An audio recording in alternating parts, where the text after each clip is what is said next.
Dungeons and Dragons. I'm running the Rise of Tiamat module, and this is the second session. We just finished up talking to the Waterdeep Council. And yeah, so someone want to do a little recap before we begin? Oh, sure. Where did we start?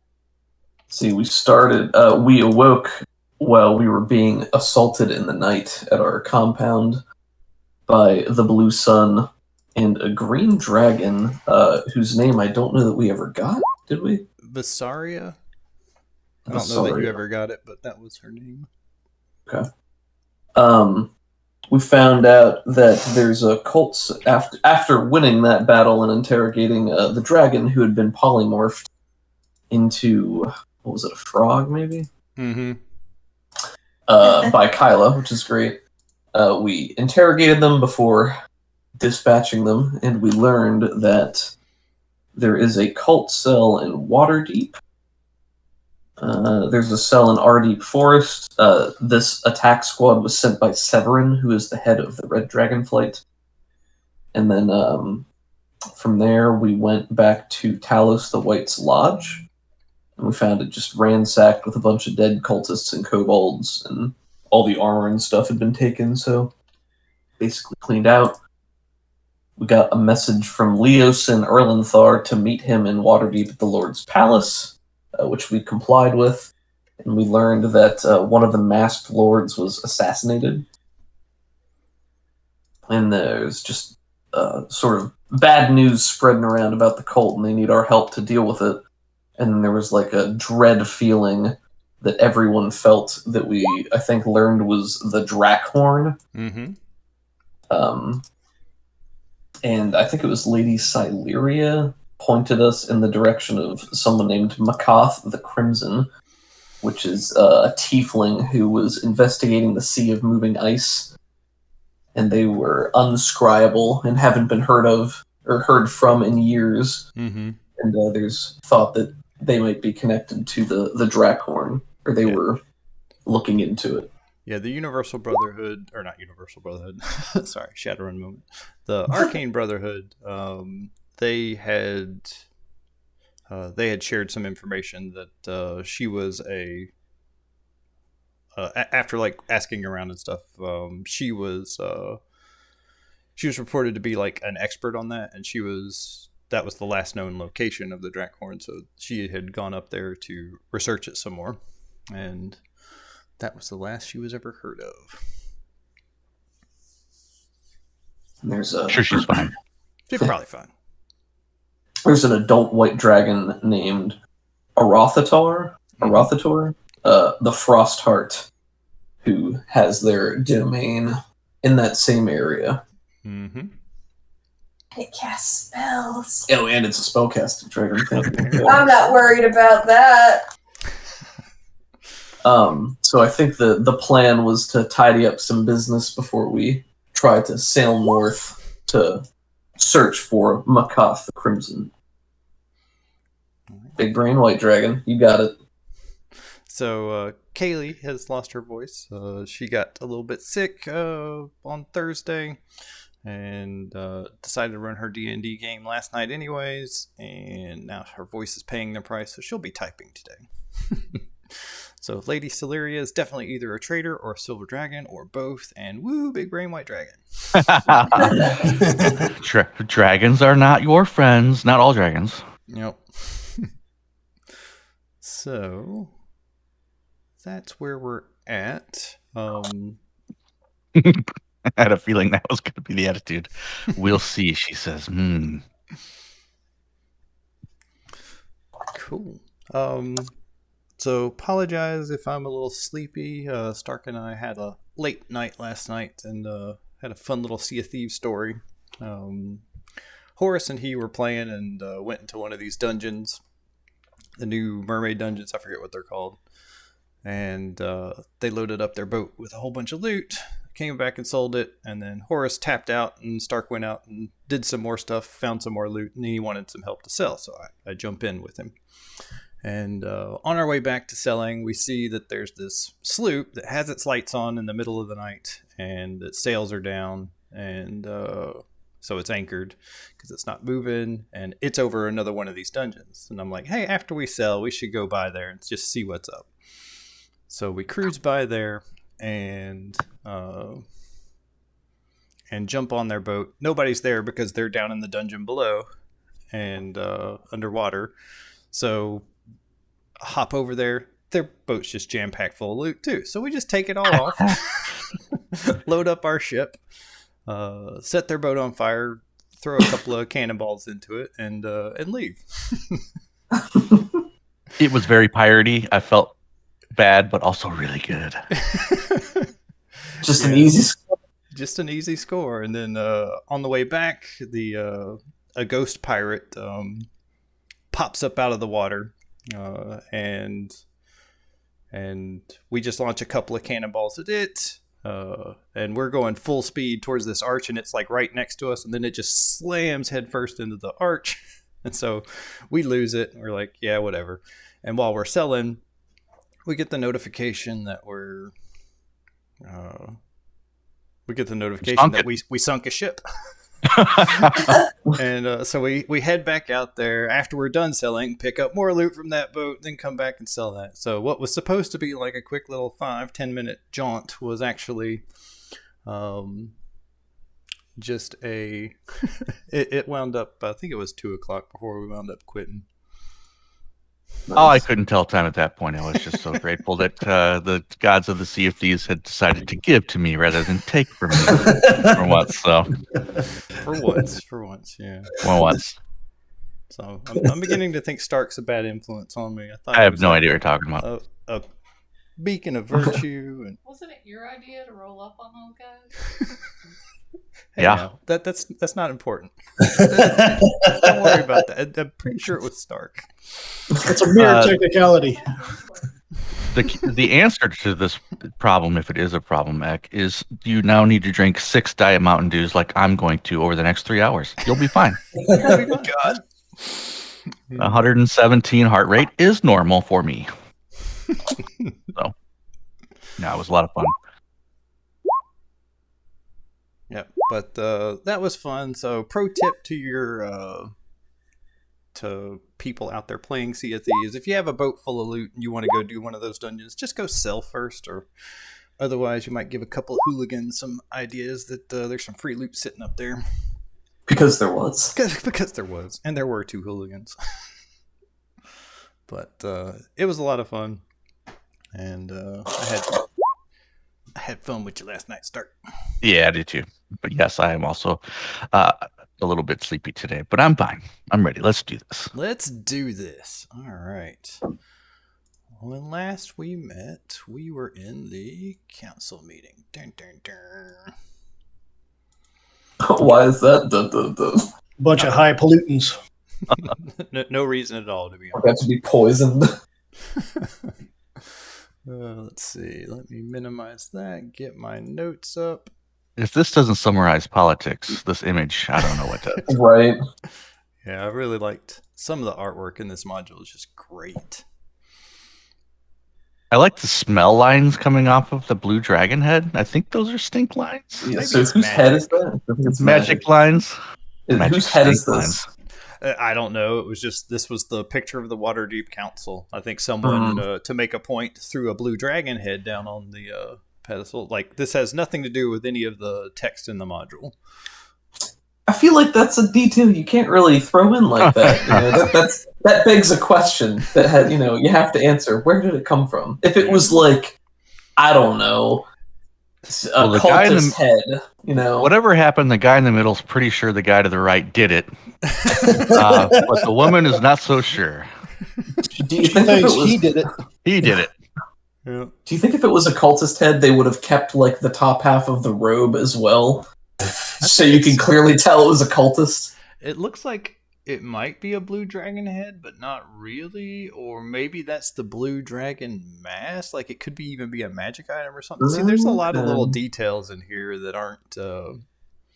like, there's parts of this module that are great and they're fleshed out and it's really neat. And there's other parts that are just kind of I feel like they ran out of time. They're like, we got to ship this. The game's already out. This is the first module. Get it on shelves. But overall, happy with the module, but there are a couple of spots where it is lacking. All right, so was there any last minute council business you guys wanted to take care of? Because there were a couple of things that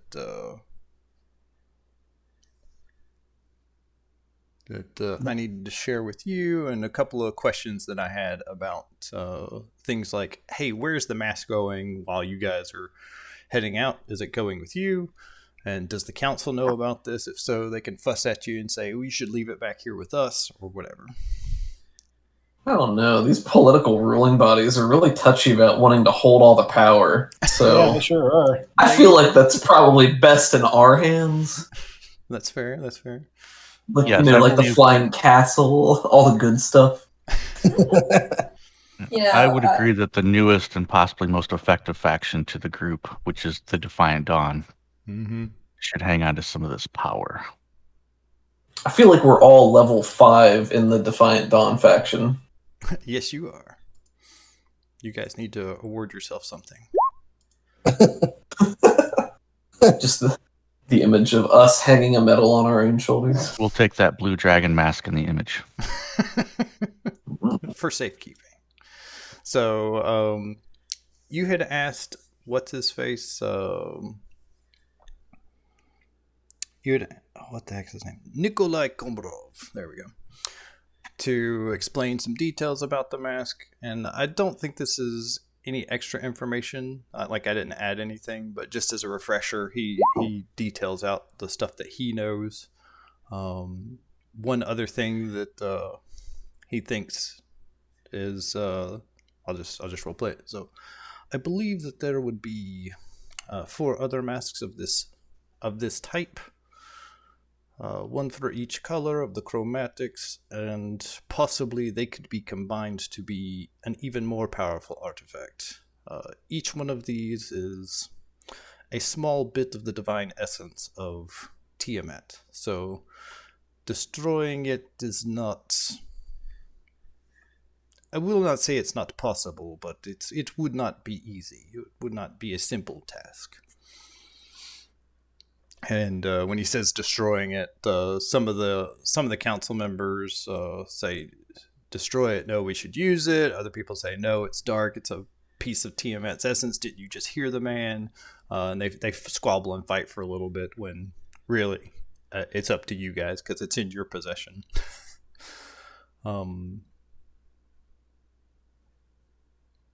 Getting Sean Bean looking at us, pinching his fingers together, saying, It's a gift. Vibes. Absolutely. Why not use this mask? But the point of the whole module isn't to like destroy this mask, but he believes that the masks would be used in the ritual. The more masks you can get, the less powerful the ritual might be, and might delay the cult's plan. So the fact that you have it is just a great boon. Yeah, I think that this might be goal number 2 for us. Like the second most important priority is to gather as many of these masks as possible. Do we have? That was an excellent recap, by the way, Doug. But did you mention? We think there might. We know about the Drakhorn. Mm-hmm. But was there mention of another mask somewhere up in that area? No. It's like you believe that the leaders of the various dragon wings of the cults, each of those people will have a mask. You guys, the Defiant Dawn, before you joined Taisho, killed another one of the. They killed the, what the heck was his name? Varum. And he was just recently promoted to the leader of the White Wing, and he was going to pick up his mask basically and get the promotion officially when you guys assassinated him. So you're not sure where that mask is right now. who's in possession of it, but Talus had wanted you to finish him, to kill him, and so now she's taken his place. Okay. Yeah. Yeah. Here's the note. Talus the White has the mask? Question mark. It's probably a safe bet to assume that the other heads are the first place we should look for the remaining masks. Mm-hmm. And given that we did kill the previous head of the White Flight and he didn't have it, it's probably with Talus. We haven't seen the other ones yet. I'm sure it's fine. So you have a couple of things.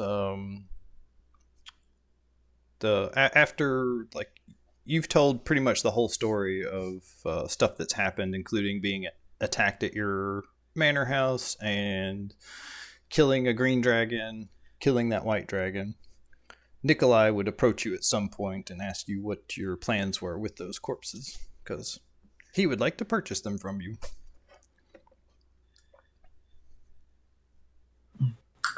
Well, I was thinking about another hat. Do you want mine?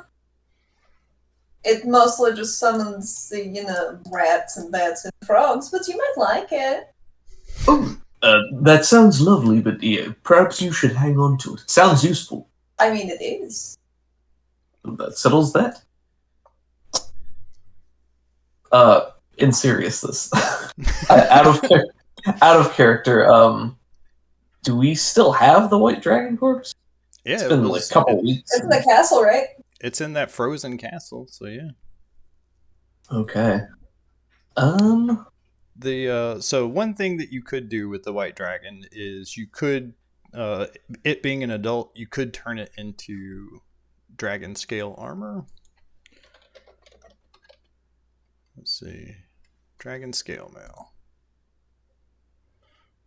If you search in the info, basically it acts as +1 armor, but gives you advantage on saving throws for frightful presence and breath weapons, and you have resistance to the damage type. So you would be resistant to cold damage.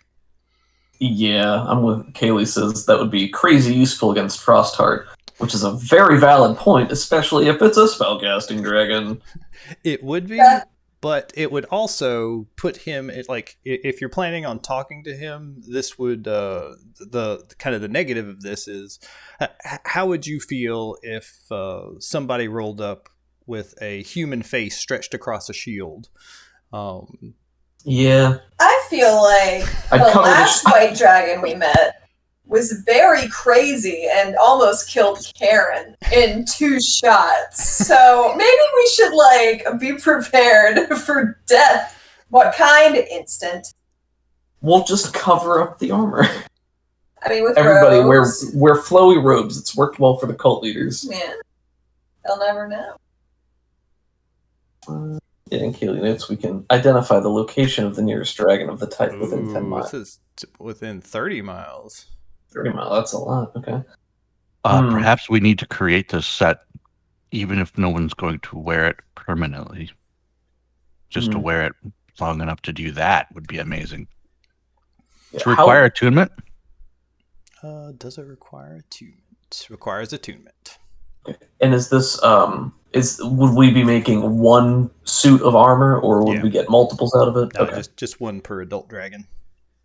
So I think I already have some sort of magic armor from Cyanrath, maybe? Yeah, I think you have magic chainmail.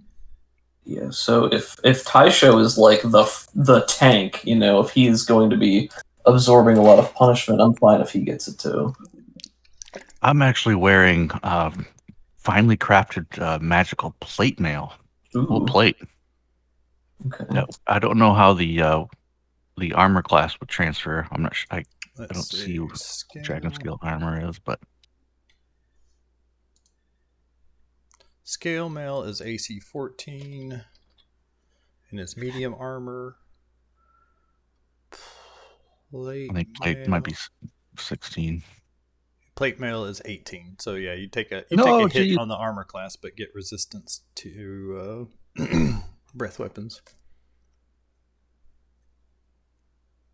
I think mine was the heavy, like base of 16, but it was a +1 version, so I was at 17 from that, and then I have my +3 shield. Or my shield gives me +3 because it's a +1 shield. And Astor doesn't wear armor. No. Kobus, I don't what think. kind of armor do you wear? I'm pretty hide, leathery. I got studded leather. I gotta look this up. Hold on a second. Someone from chat just said, with the DM's permission, a random Forgotten Realms event. The Eye of Lathander is upon you.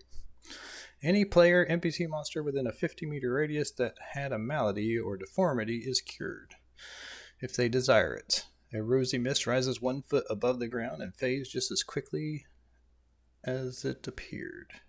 You have advantage on healing until the next sunrise. What do you guys think? Well, I'm sorry, what is this?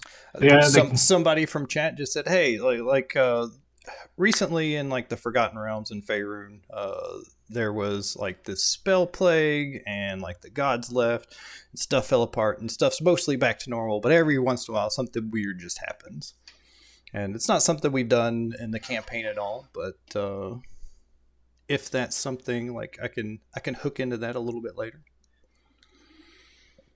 Sure, I'm down for anything that makes the story interesting. I just have this mental image of Karen just jumping around to avoid this mist. Do not cure any of my deformities. My brain also, as long as it's not body horror adjacent stuff, that's all fine. Yeah, that kind of skeeves me out a little bit. No. This would cure a malady or Wonderful. deformity. Well, Gotcha. Astor is absolutely perfect in every way, so she's good, you know? Astor has no flaws. Does Yuri? Yeah, Yuri's got His frill. his cut off frill. Yep, that's what I was thinking. But if that's part of his story now, Yeah, well, it's kind of like a. The deformity is cured if you desire it. If you Right. don't desire it, that's a choice. So I feel like when you guys are getting ready to leave, this pink mist rises up from the ground, and at first you're like, "What the heck is this?" You're looking around, and but like it doesn't feel sinister. Like as it touches your skin, you're kind of warmed, and I believe Lathander is like a god of healing, maybe. Lathander, whose title was the Morning Lord, was a deity of creativity, dawn, renewal, birth, athletic spring, self-perfection, blah blah blah. So Lathander is such a show-off. So yeah, at first you're on high alert and you're like trying to move out of this, but this mist just kind of seeps up out of the ground all around you and you can't get away from it. And then you realize that it's naturally just it soothes kind of your aches and pains. But if you had any like scar or a missing frill, then that's something that you could have cured right here and right now. I think Yuri feels this possibility, and he says, "This is part of who I am now, so it almost doesn't feel right to have it disappear by random chance. There's nothing heroic about chance. You haven't earned it. You haven't done anything for it. It doesn't mean anything." Makes you look very rugged. It's always good to have a visual aid when telling the great stories. And it makes me look very rugged. I think Yuri denies the healing because it is part of his story, and without you can always say, "Oh, but it was magically healed. That's why I don't have it." Like, "No." Yeah, it's just poor storytelling. Didn't happen. And I can't have anyone calling that into question. So sorry, Lathander. There are other more deserving out there who need it. Go away now. Just waves around the mist a little bit. Well, I think that's pretty cool. I'll give you an inspiration if you're not at your 3 cap yet. I'm not. Thank you. I'm up to 2. Taisho, do you have any old scars or wounds you get healed? Yes, actually, I do. He's got numerous amounts of battle scars over the 20, 30 years that he's been adventuring, and he will accept this healing from Lathander. Yeah. So the the mist kind of seeps into your body and into your bones, and yeah, it's just you've had a lot of aches and pains since you put the armor back on. You've been traipsing around the world again, and Yes, up and down the Sword Coast, and I just was absolutely hoping that this makes him feel younger again, it if does. possible. It does. And you feel like this is going to give you like a bit of an edge, getting back a little bit to your youth and getting you back into shape, so you're not concentrating on the pain in your limbs and your knees and your back. Yeah, you see Taishu just kind of close his eyes and breathing in and absorb it. Oh, that's good. Menthol. You know, Yes. my spine Icy. does feel slightly straighter. It's icy and hot at the same time. Right. And you hear a mental voice. I hope you are well. May the dawn light your path to change. Well, I don't know if you know this, but we're the Defiant Dawn. You haven't seen any dragons up there, have you? and yeah, no, there's no extra information here. This is just chat having fun with us. So yeah, welcome to the stream, Eric Minda, and Jackie is back as well. Thank you, Chet. Hello. Cool events like that are fun. Hey, Chet. Xanthar. Okay, so you've had the dragon for a while. You definitely could have had that made, and we can just flash back and say, yeah, we totally had that made into plate armor as a thing that you wanted to do. Do we know what Nikolai will give us for the dragon? We were keeping track of every single gemstone and every single bit of coin and stuff like that, but then you said you were going to give most of it back away, so I was like, we're at the level where you've had like 2 dragon hordes worth of stuff. Yeah. And you're about to go get another one, and you gave most of that away. So I was going to go to see what the group thought about going to kind of an abstract coin system, similar to Blades in the Dark. So we would, I would say at this point you have 2 coin, which would be 2 significant things that you could do with this stuff, like buy a minor magic item for 1 coin or maybe 2 coin. You'd be able to advance a project by investing in it at that level and things like that. So he would give us a coin for the dragon or something? Yeah, basically. Okay. And this is, and he's fine. It's already been used to have created armor from at least the white one. He's a dragon scholar that has historically studied the anatomy of dragons and the internals of dragons, and then he typically animates them, and they serve as his servants. Historically, Kyla has been against this. And there's the frowning face. So I would role play with you that she would be like against this idea in general, but she might be able to be convinced. He did try to kill us. No.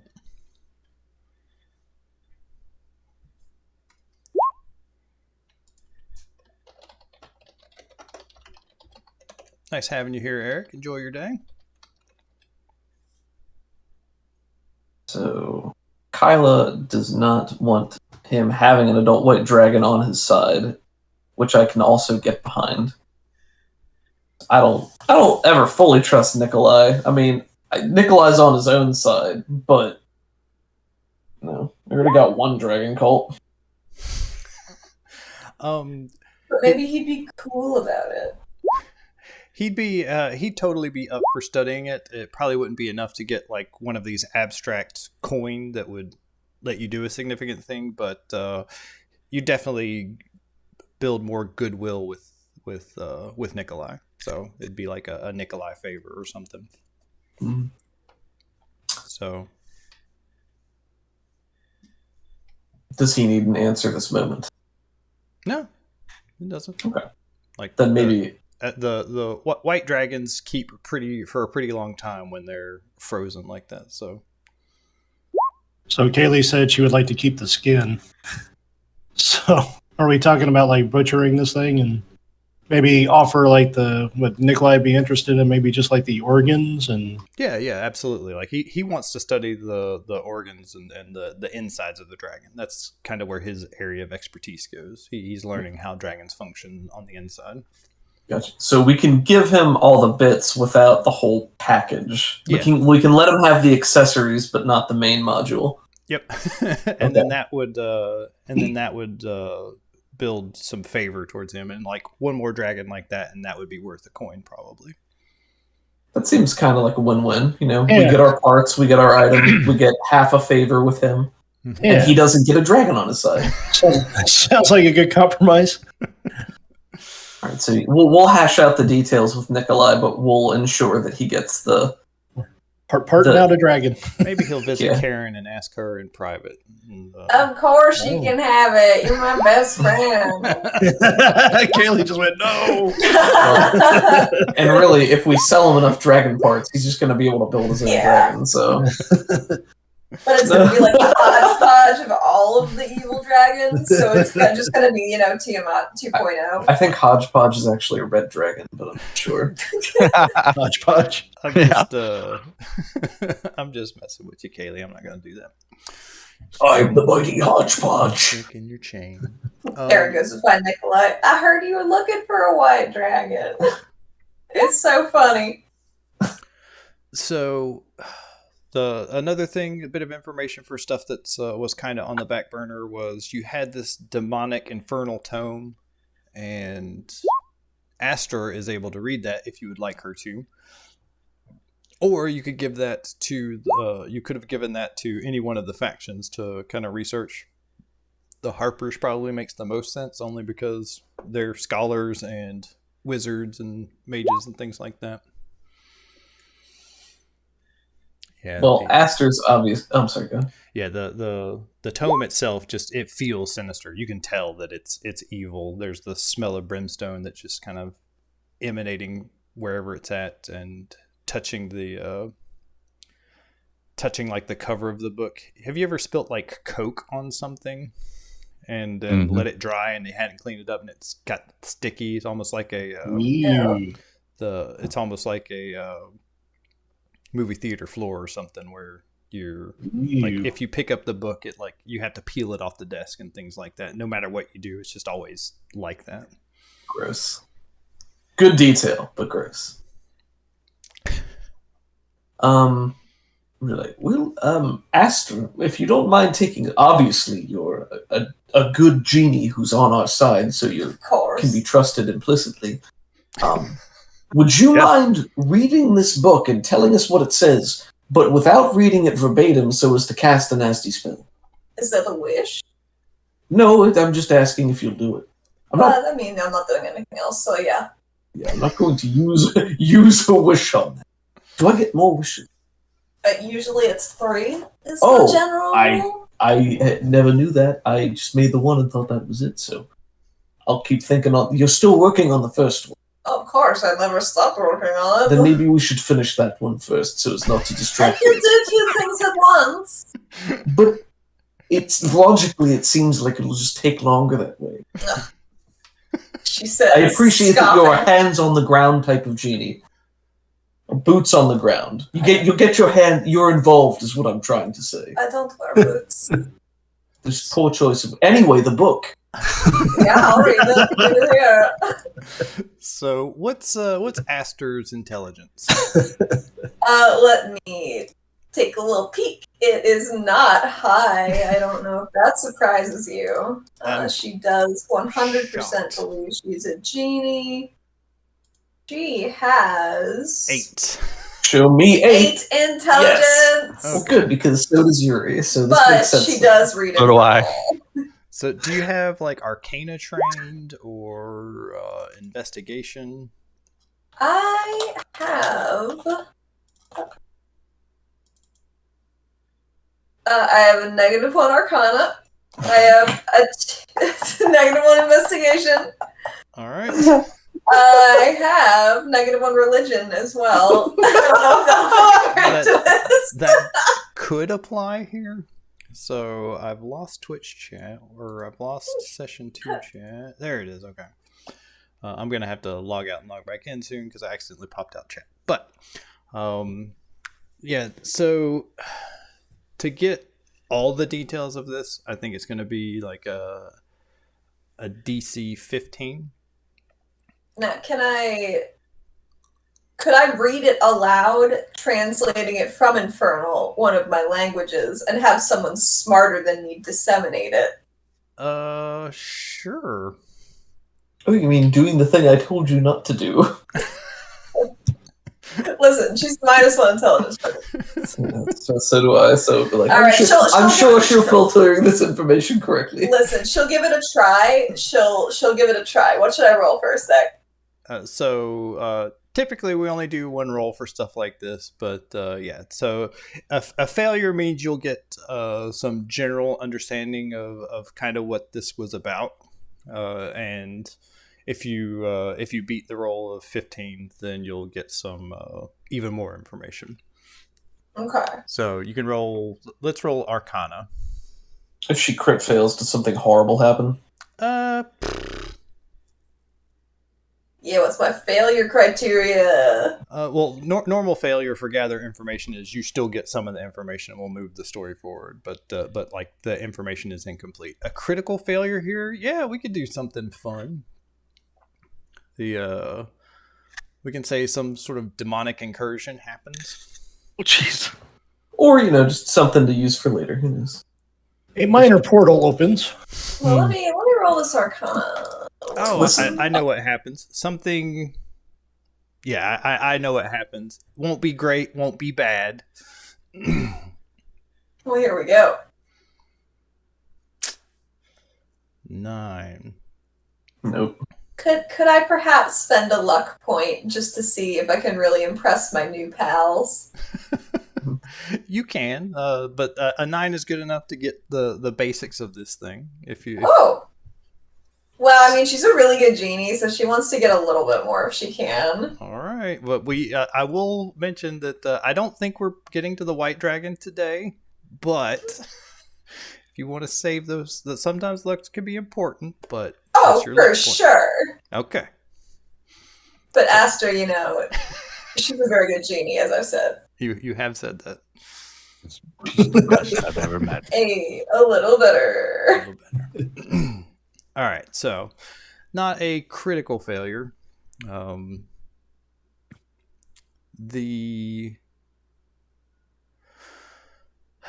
Let's see. If you want that other thing to happen, I will make it happen. But otherwise, I will just move on into the description. I'll start the description. You can tell me if you want this other thing to happen. So you've read through this, and basically it's part of notes for this huge summoning ritual, and it's not directly aimed at Tiamat. So to raise a specific deity or demon of like that magnitude will require more specific stuff than this book contains. But it outlines kind of the general framework for how you might get something like that out. A couple of bits of the ritual include like the sacrifice of 1,000 souls. It needs to be on like a day of auspicious power, and you'll need several powerful spellcasters, some of which will be consumed by this ritual. And that's kind of the basics. And as you're reading some of this stuff out, you're translating it to English, but every once in a while you're reading this. Every once in a while you're reading this stuff, and you just start uttering these demonic symbols and this demonic syllables instead of translating it to English like you think you are. It's like the book's trying to trick you into saying this stuff. And you realize that if you continue on this path, then you might be summoning you might open like a small portal and summon a demon that could potentially help you figuring out the rest of this book. The small tidbits that she's uttering in the wrong language, is it in Infernal? Yes. Okay, so I can speak Infernal. I recognize that she's speaking potentially dark words. I'm gonna go over after she's gotten the gist, translated to us the gist, and just shut the book and say that'll be enough of that. I mean, it was a bit dry, but I don't think it's... Yeah, it like happened when like she'd read for a little bit and then she'd just start muttering under her breath a little, but as she was speaking, like she's barely whispering and just kind of lip syncing, but like you can hear this tone in her words that kind of just it hits you on the inside. I don't think we should keep this book. It is rather sticky looking. People shouldn't know how to do this. This is really bad. Should we destroy it? Can we destroy it? It would take some effort, maybe. but yeah, this isn't of like artifact level. This is a standard magic item. So yeah, you can undo this type of magic. I don't real standard. I don't know that we should entrust this to any other hands if it's a ritual that will cause the deaths of many sort of thing. I'm just a little nervous about it. It just seems like a bad time. Sure. Maybe we should just jam it in this little handkerchief hole that Karen gave me. She told me to get a lot of trinkets and put them in here and then bring them back to her. It wasn't a wish, it was a request, but it's one that I can fulfill. Out of character, I mean, do we just want to hang on to it, make sure nobody else gets it, or we want to try to destroy it, or what? Perhaps putting it in the hole would be a good place until we can find a suitable place for it to be destroyed. So you put the evil book with the evil sword and the evil mask all in the same hole. Got it. Perfect. Separate chests. Separate chests. Just add water, let it grow. That hole has my next character written all over it. All right. Let's see. Let me open up. There is one more thing that I want to tempt Miss Astor with. Downloads. Yeah, I like Temptations. I love Temptations. They're Astor like does. the best. Are you a warlock? Yeah. Okay. All right. A little bit. Just a little bit. Just a little. Actually, I'm a genie. It's easy to confuse.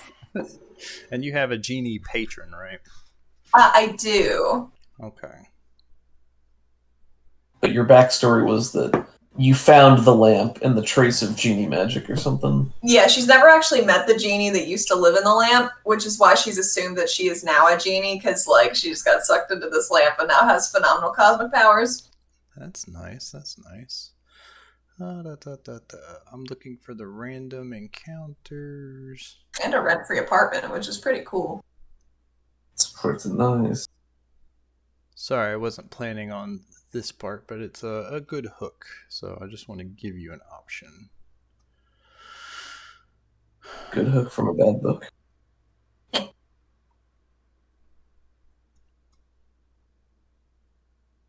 Never hurts to take a look. All right. The reading rainbow. Butterfly in the sky.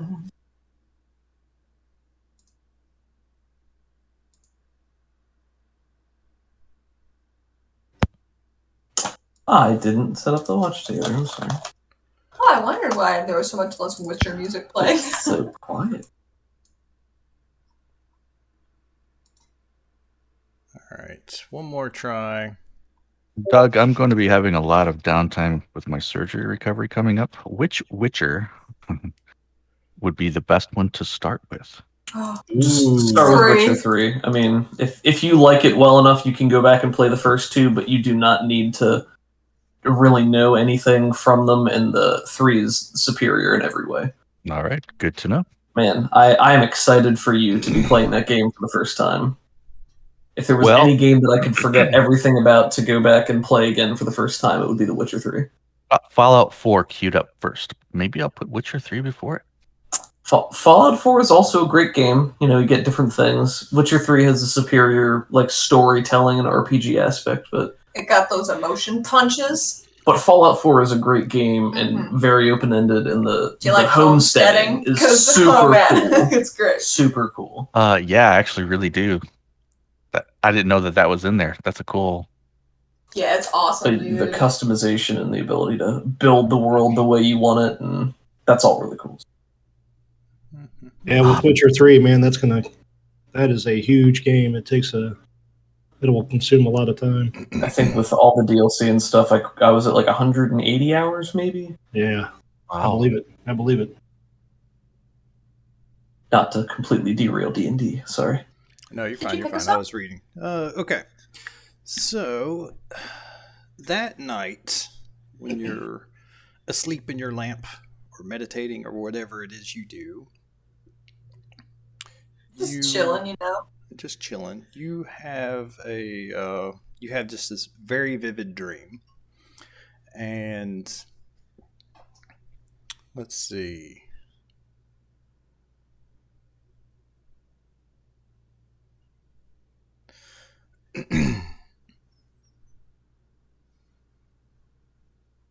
There's an imp that just you're having a standard dream. You're probably back home in your deserts and hanging out in one of these pavilions next to an oasis, and it's just reminds you of home. And when you hear this outside of your tent, and before you're aware of what's going on, the tent flap comes to the side, and this you hear the flapping of wings, and this imp just flies into your home, and he says, "Excuse me, are you the one that's reading the book?" What book?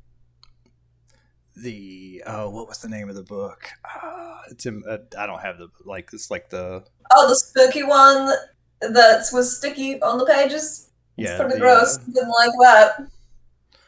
1001 Ways to Breach the Gates of Hell or something like that. That's definitely not evil. That's the one. Yes.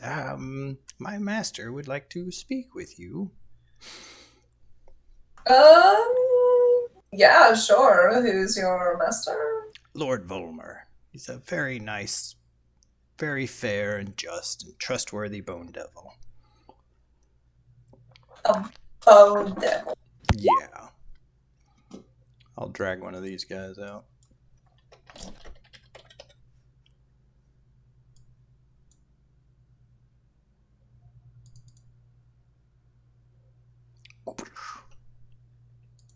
Yeah, sure. I'll talk with your boss.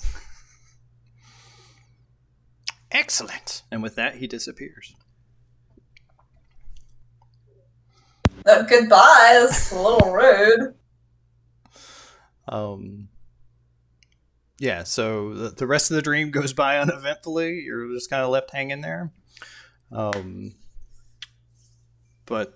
yeah, we'll say you guys are back in your... Not sure when this happens in the timeline, but you guys are outside or in your manor house, getting ready to depart or whatever. When the Kobus, you've probably already made the deal with the Emerald Enclave, right? You wanted to raise their flag at Arauthator in exchange for some guards to guard the castle and your manor house. Yeah, I probably did that on the side when we were doing the council stuff. Right on. So yeah, the first thing that happens is you are you're alerted by an animal messenger that says this tent appeared sometime in the middle of the night, and it's very dark. People can tell that there's some sort of demonic or devilish influence coming from that area, and they don't know how they got into through the perimeter, but it's been noticed now, and we'd like to send some people to investigate it. Yeah, absolutely. That sounds very serious. Yeah, and while you're having this conversation, this red-robed cultist, he's got tattoos on his face, and running up and down his hands. It's not a dragon cultist. Fox cultist. Yeah, just your standard run-of-the-mill demonic cultist. Oh, thank goodness. And he walks out. He's unarmed. His hands are out to the side, and he's just approaching your house. Oh boy! You can tell that there are druids and other people that are kind of in the bushes, kind of just escorting this guy. That he doesn't know he's being escorted, but they're keeping an eye on him to make sure he's not doing anything. They just didn't want to do anything without your permission.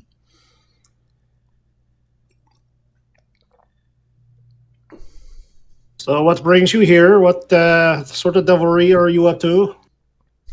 When you say devilry, he just smiles. We are just here to talk. Just an exchange of information. My master would speak with you, Lord Volmer. He awaits in the tent. Oh, dear.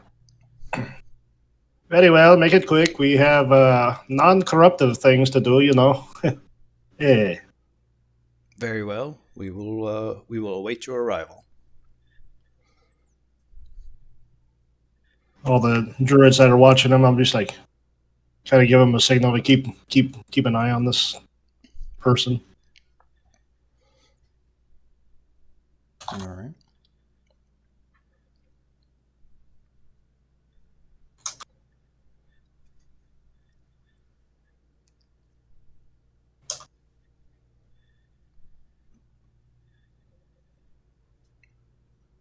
Do you tell the rest of the group what's going on? Absolutely. All right. So people were waking up when this was happening.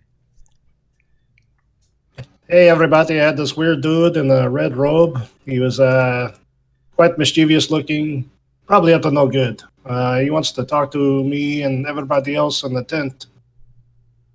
Oh, who is it? Like a dragon cultist? Like a red robe dragon cultist? I don't know if it was dragon, but he had like a cologne of sulfur all around him, and he mentioned somebody by the name of Lord Bulmer. Oh, I know that guy. I was supposed to go meet with him. Oh, really? Well, that's a coincidence, huh? Yeah, I'll go take care of that. No problem. Well, sure. Would you like company for that? Sure. Okay, let's go do this. How do you know this Lord? Was it Lord Bulmer? Bulmer? Saying his name makes this bile rise up in the back of your throat. Oh, is that supposed to happen? Oh, I don't know. Is it with a V or a B? V, Lord Volmer. Oh, okay. Could I take a religion check or a history check to see if I know that name from studies? Sure. Interesting. Which flavor? History? Either one, I would say probably for history it'd be probably DC 15, and for religion probably DC 14. I went history. I got 14. I should have went religion. All right, so you get some of the information. The name rings a bell. He's you know that he's a devil, and he's not at the highest level of the hierarchy, but he's up there. You may have dealt some blows to some of his efforts in your younger days. Let's see, what are some of the things that he's done? Let me read about Bone Devils real quick. They got a bone to pick with people. Many. You know that he's a bone devil. He has magic resistance, so he gets advantage on saving throws. And let's see, one more bit of information. Devils live to conquer, enslave, and oppress. They take perverse delight in exercising authority over the weak, and any creature that defies the authority of a devil faces swift and cruel punishment. Every interaction is an opportunity for a devil to display its power, and all devils have a keen understanding of how to use and abuse their power. Let's see. Wait a minute. You mean to tell me you have a meeting with a Lord Volmer? I've heard this name before. You would be foolish to meet with this devil. If indeed that is who it truly is, I highly doubt it. I mean, like, it would be rude not to go. I told his little go-between that I would. I mean, at the very least, we could just say, okay, we met with you, now get away, you evil thing, you. Well, he might have some good things to say. I recommend caution. You should absolutely be prepared for anything to happen. Caution it is. Well, things here is a tent just appeared overnight here. I mean, we have many allies here. Surely we can destroy it. If necessary. Yeah, I would think so. I mean, it should be no problem. As if chromatic dragons aren't enough, now we have devils. It would be a difficult fight, but your group could take it. Well, it would be really rude to keep our guest waiting. Yes, let's go extend some hospitality. Genies are excellent at hospitality. I'm gonna armor up, and then I'm gonna cast aid before we leave. Yeah, I assumed everybody would be armed and armored and ready to throw down if necessary. But one thing that devils are true to their word, and they will twist their word, but basically they invited you for parlay, and they've said that they're not going to harm you. A Targaryen always pays his debts. I'm going to cast aid on Kyla, Astor, and Kobus, and I'll let you know what that does if we actually need it and if we get into an actual combat situation. Well, thank you. Nice. I'm going to druid craft some edible flowers. Okay. As a good host should. All right.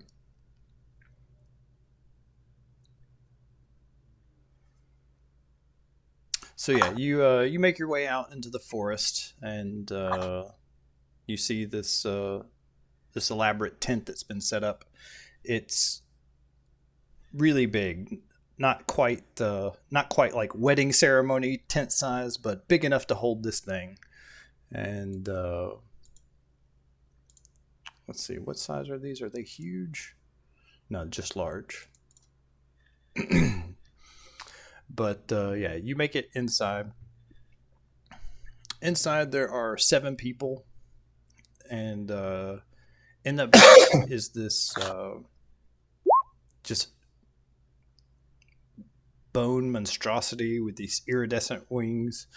As soon as you walk in, just the smell kind of hits you in the face. Your eyes water, and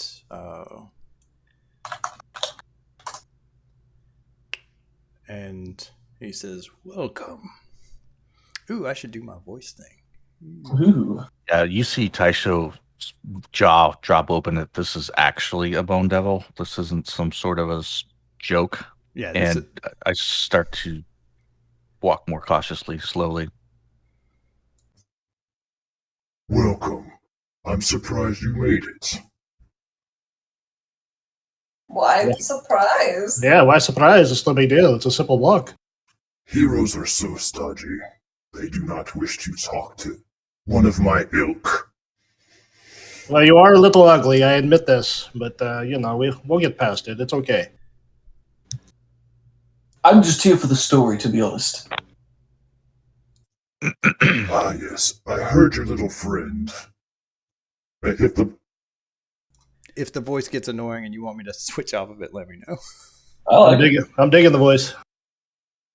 Your little friend Astor here Little. summoned me. And Well, that's unusual. Yeah, shooting daggers at Astor. I don't remember doing that, but it's a pleasure to meet you. Fool. Listen, nobody else read the book. Astor, why would you? Oh, it's from the book. I see. Okay. Oh, yeah, facepalm. But I specifically asked you not to. I didn't read it out loud. It was in my brain. Well, it's okay. We live, we learn. So we're gonna have to ask you to leave, Bone Devil. I did say we should destroy the book, but no one will do that, so... I mean, no harm. Well, okay, it was a little harm. We do have a Bone Devil in front of us. Well... But, we learn. We learn. It's okay. We can move forward from this. Listen, let's get to the part where we hear what ridiculous thing he offers us so we can heroically say no, and then maybe go from there. Oh, that's an excellent idea. your friend is wise, and he points it. And he points at Yuri.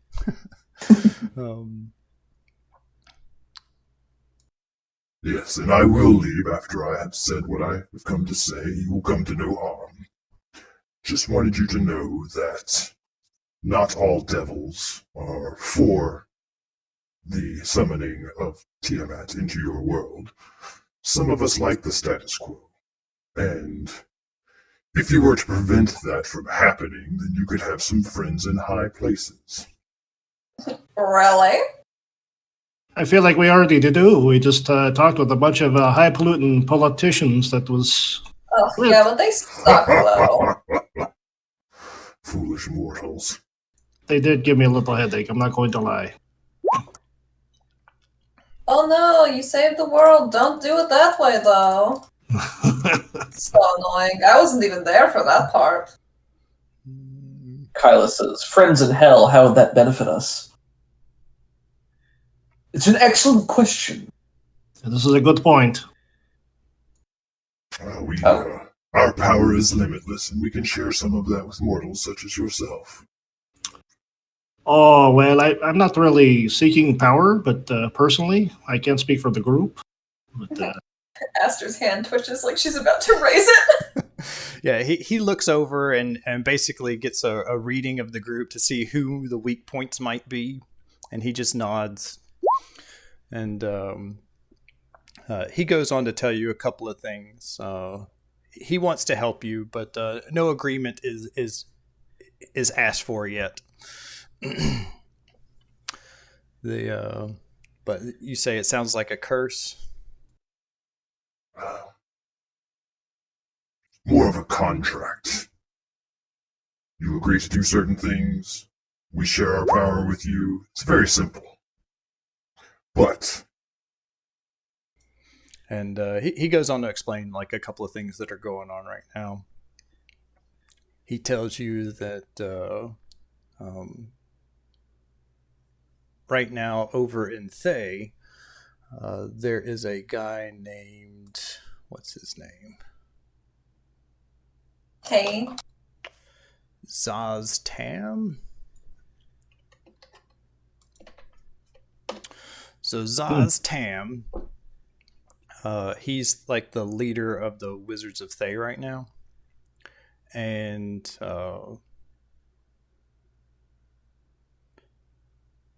there was this guy named Rathmodar who was leading the Thayan Resurrection. Right now, all the leadership in Thay is undead, vampires, liches, that sort of thing. And to get any kind of power, you kind of have to give up your life to go cross over to that side. Not every wizard is up for that. So Rathmodar was leading the Stay and Resurrection, and he was the one that was responsible for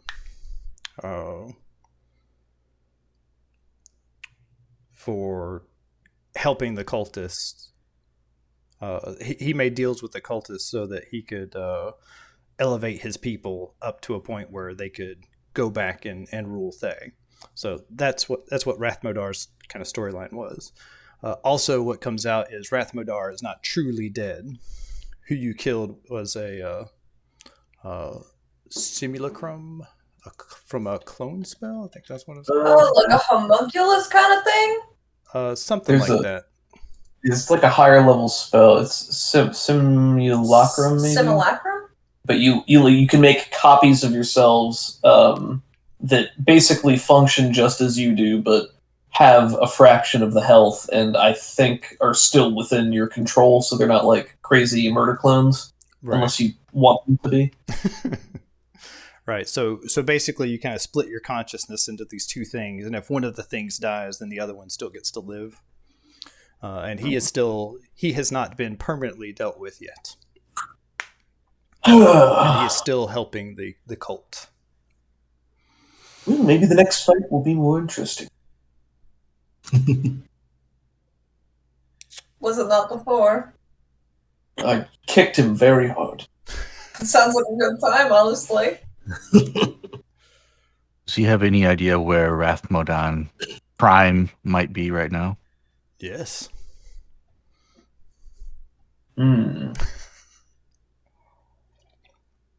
Perhaps we could kill him again for the final time. Dun dun dun. I'm not at liberty to share such information unless we come to an agreement. I don't get the feeling that this group is ready to make that leap just yet.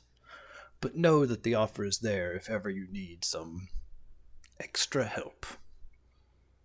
And we would use the book to summon you again. Yes, that would be one way of doing it. Kyla asks what the conditions of the agreement are. Oh, sorry, my chat's hidden again. Let me close that and reopen. Let's see. What are the conditions of the agreement? He wants Devils Live to conquer, enslave, and oppress.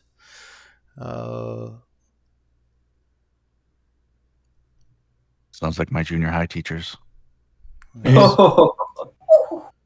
Burn. There are also soulmongers, so providing souls to this thing might be a way. They don't have to be good souls. They can be evil souls. Nice. The sword in your possession might be able to help with some of that. Mm-hmm. And that's what he'll do. He will he can enchant that blade so that any being slayed with it that has agreed to this contract will enslave the soul and send it directly to him. And if you kill 25 things with it, then and at least one powerful thing, then he will pledge some devilish demonic troops to the cause when the time comes. Oh my.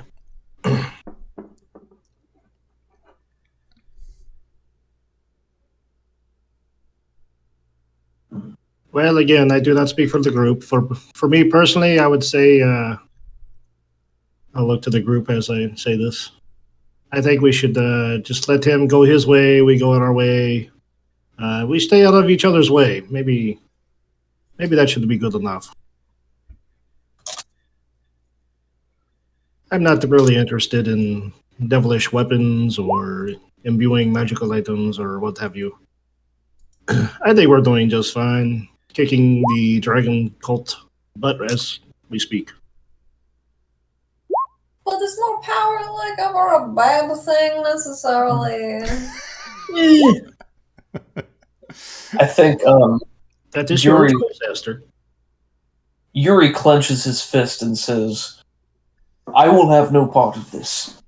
Even an evil soul, sold to enslavement, is still enslavement. I have been a slave. This creature is just another overseer, another tyrant who wants to impose their will on others.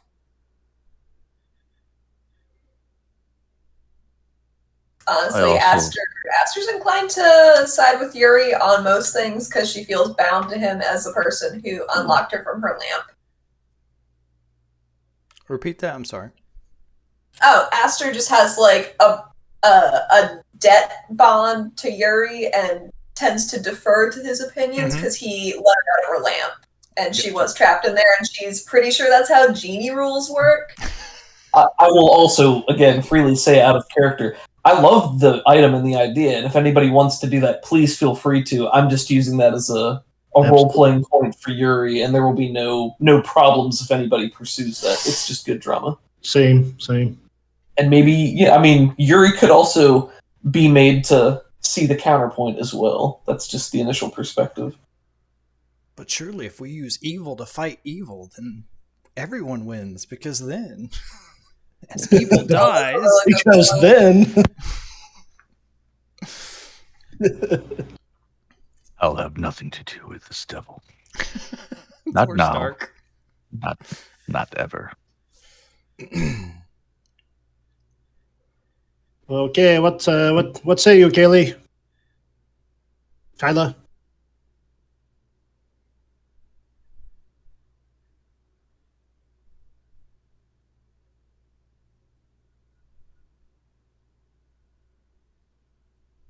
Like my twin brother, who is dark and evil. Daisho. May be very interested. He's got anger issues. All right, so it seems like the group's in agreement. No devil pact today, and he just says, As you wish. We will stay out of each other's way. Please have an edible flower before you go. Your breath is a little stinky. He smiles. Oh, sorry. He smiles and creaks out his, like when he moves, it's just like the scraping of bone on bone, and it's like fingernails on a chalkboard. He holds out his hand for you to place the edible flower into it. Yeah, and I'll just magically grow one right out off of his bone. Yeah, the flower lands in his hand, and it just immediately starts withering and dies and turns to ash. Oh, that's a shame. Looks like you overcooked it. Oh, Good luck in your quest.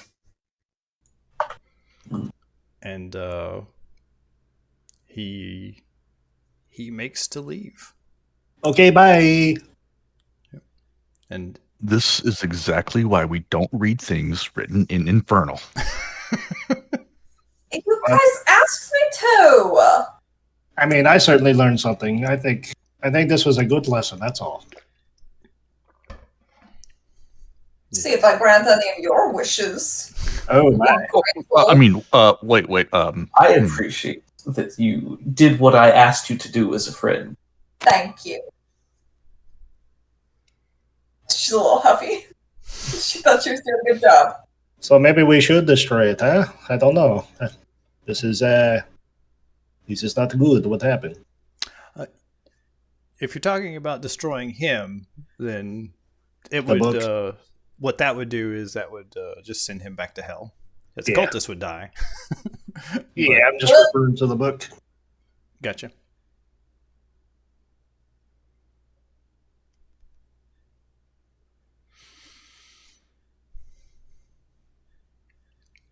All right, so yeah, he just shared some information with you. Just that bit was free. Everything else though needs a deal. But we'll talk later offline, Allie. You and me. Need a little extra power.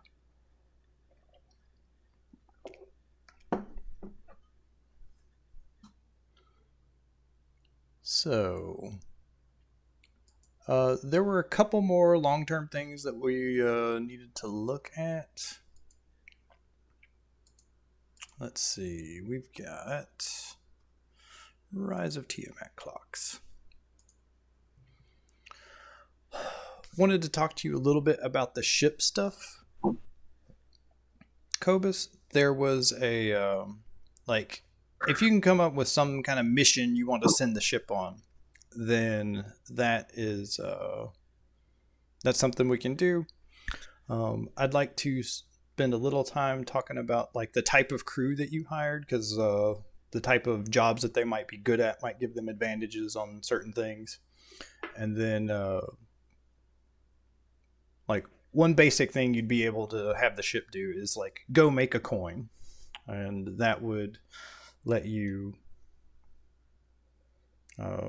like make whatever kind of roll for either. They could be doing trade runs, they could be doing piracy, they could be doing whatever. But the other thing that you can do is you can have them dedicated to another task. Ooh, that was another one you wanted to do. That'll happen after the cleanup, but you wanted to start on the docks. You could have them spend resources or time, like they'd be making kind of even money, so they'd be paying for themselves, and they could try to advance another one of these clocks by like let's say the cleanup castle and private rooms. They can't quite do that yet without the docks. Maybe they could, but basically you can dedicate them to one of these other clocks to put more ticks into it. Did you have anything in mind for the crew for the ship? Well, as a group, is there any? Are you guys interested in this stuff at all? Like, do you guys have like a input? I mean, I think it's cool. I didn't Yeah. have a specific direction that I wanted to take it in because you had expressed interest in it initially, so I kind of figured that means that you should be the primary if you have a direction you want to take it in. Otherwise, I conceptually like the idea of having these smaller subgroups or sub-factions that we can have doing side missions. You know, that's always a fun side quest. Mercenaries, go to that spooky castle we walked by months ago. Go check that out. Absolutely.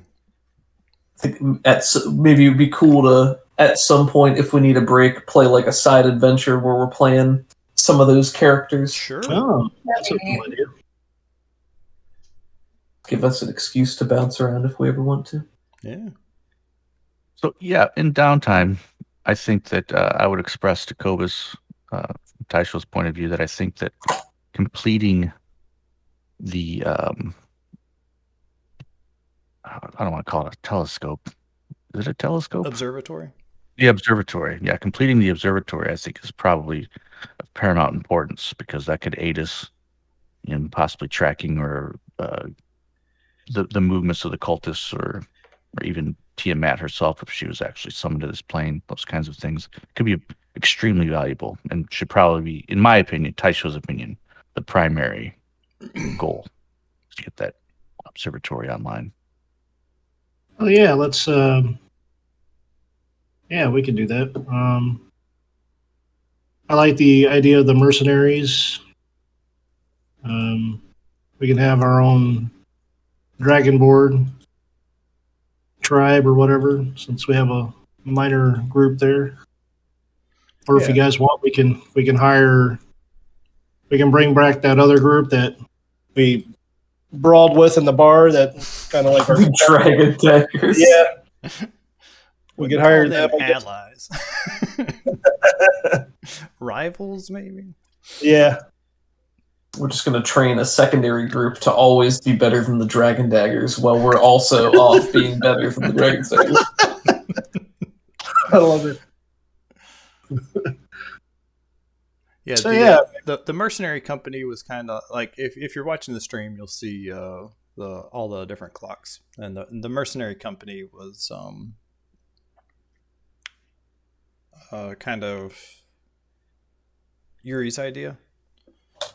So I was going to leave that to him. You could also help him with that, but I'd let him make the first roll at least. Sure. I'm And okay with that. I didn't currently have like a specific direction to go in with that, so however we want to handle that is cool with me. Yeah, so there's the two main ways I see it working is you could probably go in it with Lord's Alliance backing, and that would bump up your. It wouldn't bump you up to 5 yet, but be another step in that direction. And they would have like a little bit of influence over that type of thing. They'd also have jobs and stuff that you would have to use your mercenary troops for every once in a while. Mm-hmm. But yeah, you have enough sway with them to get that backing, no problem. So without that backing, I think it's going to take a little bit longer and be a little bit slower. But then you would have 100% control. The first, this is going to be several multi-stage clocks to get the mercenary company set up. And the first thing that you said that you wanted to do was hire some lieutenants and some other people so that they could go out and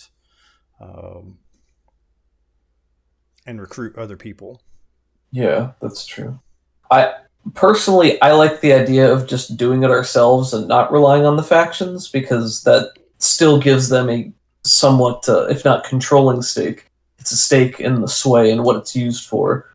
And while Yuri is a member of the Lord's Alliance, he's not in favor of giving control to like a political body that can be manipulated or have their own agenda. So right. So yeah, the Lord's Alliance is a little bit weird. You're getting promoted to rank 4 a little bit later in the session, and that's where like all the members of the council are rank 4 also. And and there's like there might be a guy that is rank 5 and even higher than that, but for the most part, most of the lords are in charge of like one town, and the reason why it's an alliance is they agree to help each other in times of need. So right. They will get into skirmishes with each other every once in a while, but when there's a serious thing like this, then they try to come together. The problem with this, the problem with the Dragon Cult stuff is stuff's happening all over, so they can't like consolidate all their stuff and go tackle one part of the problem, because everybody has like a problem in their own backyard to be dealing with right now. They want to help, but they just can't help each other without risking their own cities and stuff like that. Right now, like the Defiant Dawn story has been told, so whatever role you try to make is going to have advantage here. And I was going to say probably DC 13 to vet out the people that you want. Make sure cultists don't penetrate your leadership ranks and stuff like that. And, okay. But however you want to proceed with that, let me know. Okay, so DC, what kind of role? 13, and you tell me what kind of role. What are you doing to hire the lieutenants? I think Yuri wants to have enough of a hands-on approach for the immediate leadership beneath him that he wants to go out and do the vetting personally. He wants to talk to them. He wants to shake their hand. He wants to look them in the eye and learn a little bit more about what drives them and motivates them to make sure the core mission statement comes through, and that it's for personal honor and glory and holding to something higher and ensuring people have freedom and that type of stuff. So for that, I think probably persuasion is what I would go for, because it's about talking. I guess you could maybe do insight if you're trying to discern motivations. Yeah, no, the persuasion's fun. Okay, I would like to use an inspiration on this. You don't have to. You've already got advantage. Oh, I see. Okay. Persuasion. I will take a 22. Heck nice. Yeah. So normally 13, and then plus 5 is 18, and 22. This is like just barely not enough to get the last tick. Is there anything that you can do that'll like give me that last tick? Because that was super close.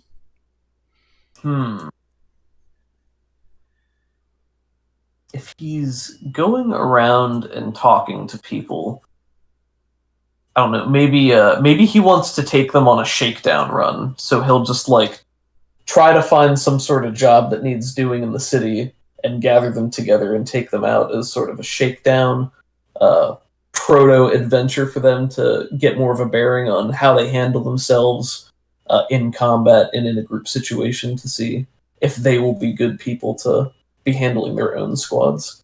All So right. maybe if there's like cult activity in the area, he can take them out to bust up a few strong houses. Yeah, I like that. You can get you can easily get some information. Oh, maybe that like you had found that there were some cultists in the area. You didn't know the details, but you knew that they were operating in there. In Waterdeep, and there was one in the forest. So maybe Deep Forest. So maybe you bust up a couple of the cells that they're minor, but you get to see these guys in action, and you're happy and convinced that yeah, these guys are definitely on the up and up. So, if you want to come up with an NPC, not right now. If you want to come up with an NPC with kind of like your second, your head person, then feel free to do that. I will make a note and do so. And then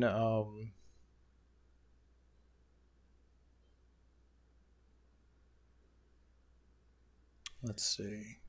And then I think that the next stage is now that you've vetted these guys as adventurers, I think probably the next clock is going to be something like form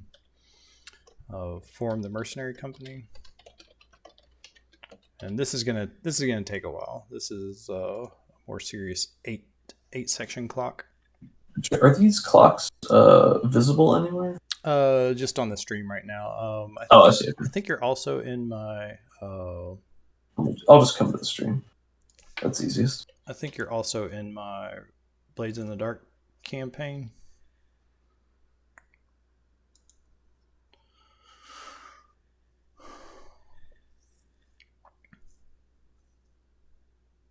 Cool.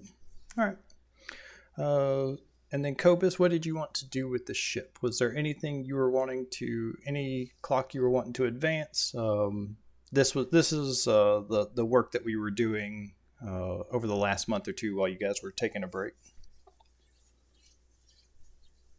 So I was already working on the Arauthator castle stuff. Mm-hmm.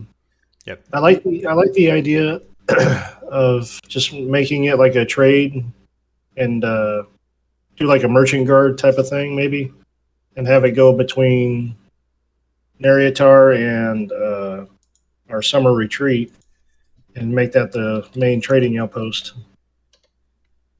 Yeah, for that to really happen, you're kind of going to need some docks, because right now there's and like roads out to it, because the castle is in a swamp.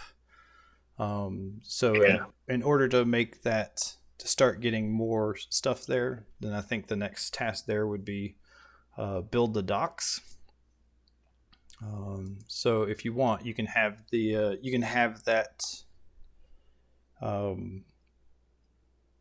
the ship either dedicating time to that or dedicated to like just making money right now. Either one of those I think would help benefit that. So if you want, you can make some sort of roll versus this isn't really difficult. There's nothing really stopping you. It's very close to Waterdeep, so the waters are pretty safe. The issue is just going to be building something that will withstand the dragon's influence that's constantly growing the swamp. So you'll need to build like a sturdy road that gets out to the docks and stuff like that. So if you want, you can make a roll versus the build dock stuff. But I think that's going to be like DC 12. Yeah, I think I'm feeling like stone and cobblestone pathways and things that have a harder time decaying, which means a lot heavier work, of course.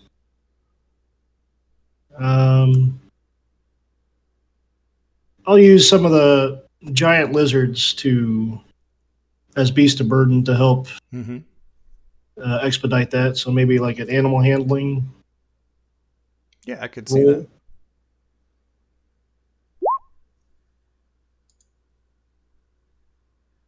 Success, you'll get 2 ticks. Pew pew.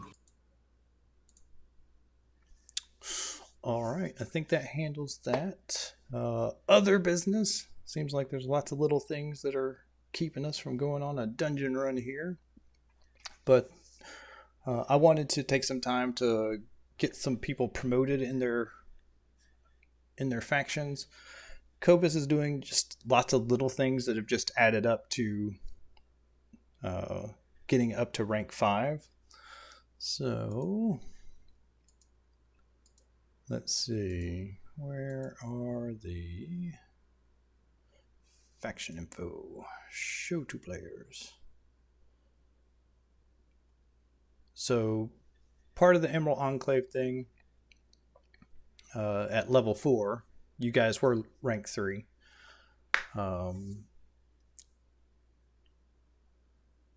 The Ring of Tree Walking no longer has a limit to the number of people that can be transported. Yay! So your whole group can go through. Awesome. You can use that once per day. And then you can also summon 10 giant eagles. You can do that once a week or something like that. Okay, that's awesome. But I like that. but don't overuse that.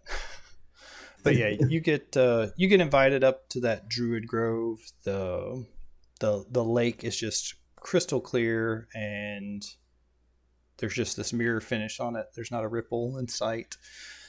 There are deer and even bears drinking at this place. There's birds singing, and there's just a collection of druids that have invited you in.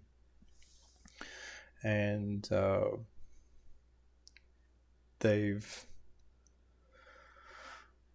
they're here to recognize like all that you've done. And this is probably also when you made your deal to. Let me pull over to check, so I can't hear it. This is probably also where you brokered the deal to fly the Emerald Enclave flag and get some troops for defense. And after the ceremony, they say when one attains this level of devotion to the Emerald Enclave, then we do something special. And he holds out this stained oak. Looks like a lever that you would use to open a door. It has an emerald on the pivot point, and there are inlaid silver druidic runes that you recognize as swamp scale. Ooh. And he demonstrates how it works. He basically just goes over to a tree, attaches it, and opens it like a door. This green seam appears around the outside edges, and when he opens it up, the entire tree kind of unfolds and reveals a brewing station. Ooh. And let's see here. And this portable brewery gives you advantage on all brewing checks and continues to function even after closing the door and retrieving the handle. So it's great for any druid on the go. Very cool. And this magic item is called Kobus's Brew Pantry. Nice. Nice. And That is awesome. Where do you have it? Did you literally just get your own microbrewery? I did. God, is Nope. what? Oh my goodness gracious! Gotta be able to take your brews on the go. And if you look in useful links, there's a new thing for brewers rules that you can open up. Useful. And there's like some little magic brew recipes that I'll let you take a look at. Oh boy.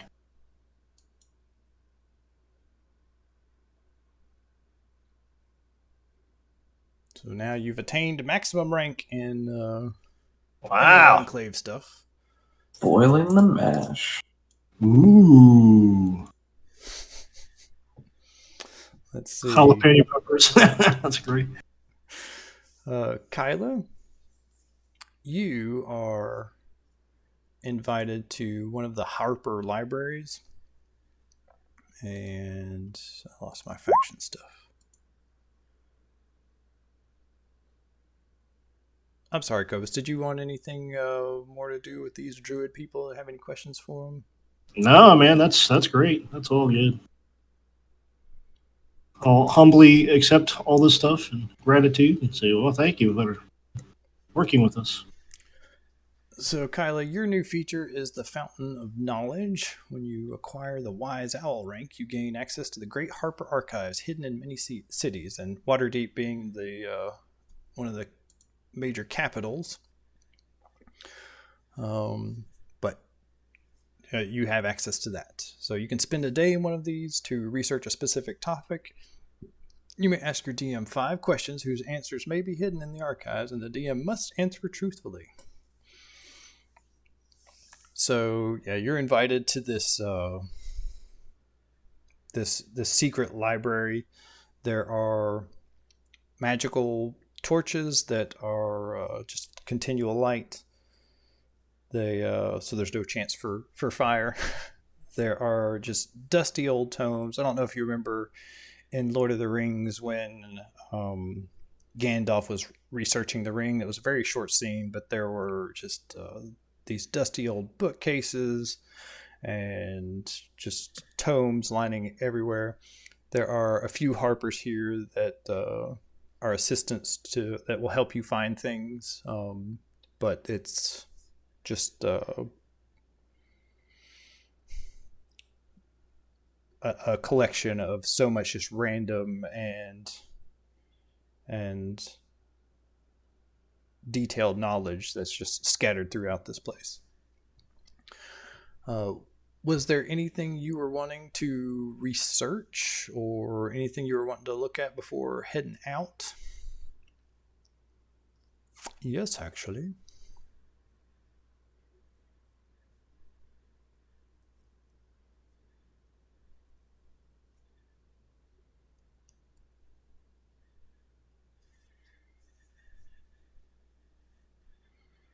I would like to research Frostheart and see what more information we can discover about him. Ooh, okay.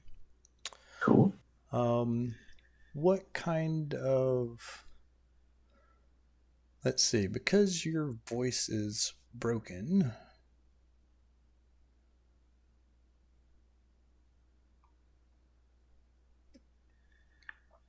Yes,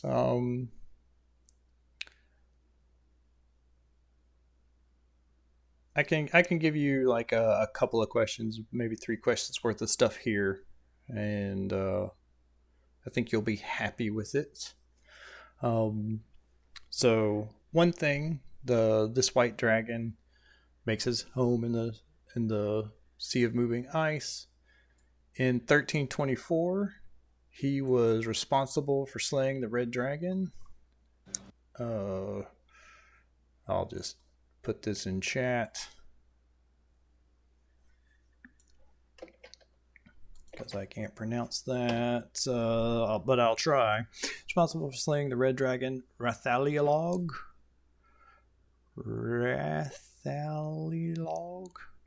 Sure.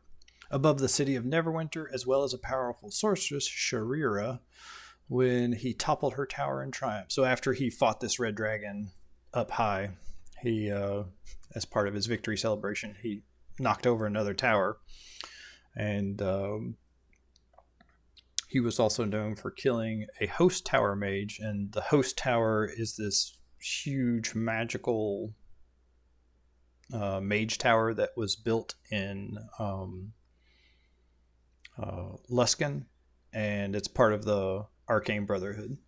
So he killed a host tower mage, Farothlin, over a nethery spellbook during a visit to a mage fair. So a couple of bits of information. He's killed a red dragon before, and other stuff. Yeah. In 1373, he was one of about a dozen or so dragons that attacked the host tower directly of the Arcane Brotherhood. When part of the tower fell, Arauthator made off with a good deal of magical items, including a few powerful, priceless tomes.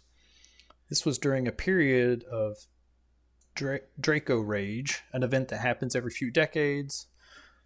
Some of them happen every few decades, others happen every few centuries, where dragons across Faerun just go on rampages. That's horrible. Why have we not heard about that? Yeah, do we know when that next one's due? Oh my god. It doesn't say. It wasn't part of the module. Geez. This was just some side stuff, but you imagine the time's coming. No. Draco Rage. Yeah. So How they never heard about this before? The dragons just go fucking. well, I mean that's what I mean. Like to the common person, they're just like, "Hey, we're here. A dragon's attacking us." But basically, it just comes in little cycles and little bursts, and you can spend one of your questions on what is this Draco Rage I've never heard of. Are you sure you're not misreading that as it should be Draco Rave, and they throw like big parties across the land? That would be good. Maybe. I like that better. Draco Grave. What's the Draco Grave? How old was the red dragon? Yeah, the red dragon was, was also an adult. So this white dragon was able to beat down an adult red dragon. Oh my. So it's powerful. Not sure what other types of questions you might want to know about this.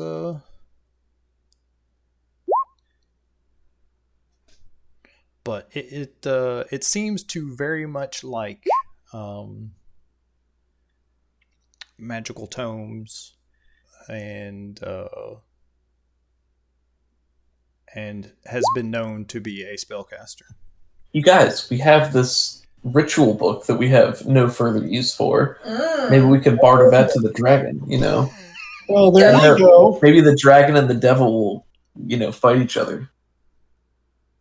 Or work I'm sure together. that's what'll happen. Yeah. I really don't see a problem with that. If you want to spend one of your questions, I will tell you. I will say yes, you can have a white pseudodragon. But I would like to mention that we haven't been doing anything with these guys for a few sessions now. But if that's what you want, then you can have it. They're your questions. You can Yep. do whatever you want. We also never had that talk with Shadow, but Shadow tried to blackmail her in the at Castle Neritar, and she banished him back into the interdimensional space that is their home. And after that, he has since left. Ooh, maybe the blue sun says Shadow sends his regards. This is Oh my gosh.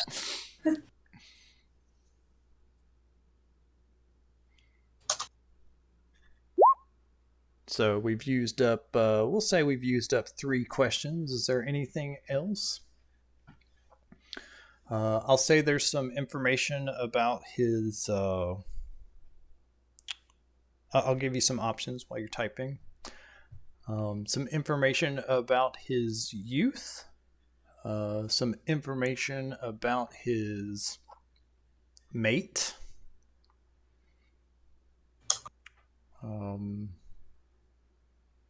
What else? You could ask questions about the Sea of Moving Ice to help you find the lair. It won't have like the exact pinpointed thing. That information is not there.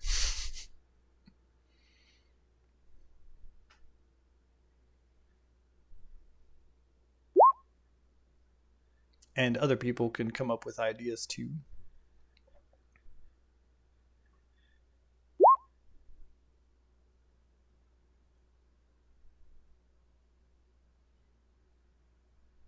Yeah, the Sea of Moving Ice is you would want an experienced captain, and the Waterdeep Council is willing to provide that for you. The what happens is just through different periods of the year, the ice sometimes freezes up, but most of the time there's just these massive glaciers and huge chunks of ice that just kind of shift around. So it's hard to navigate. You can't really. There are people that live on some of the more massive icebergs, and like the way the currents go, the ice just kind of shifts around and is constantly moving. So that's why you can't have like a definite location. But heading back over to here.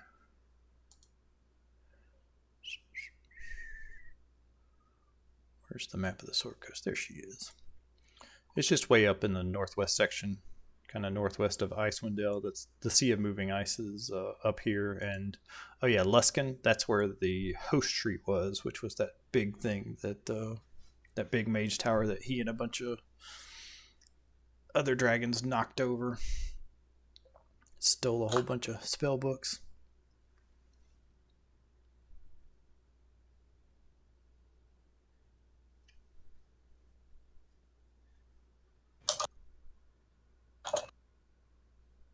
As for where you should avoid, the Sea of Moving Ice. It's a very just deadly, inhospitable place. And I'm not going to make you waste one of your questions on that.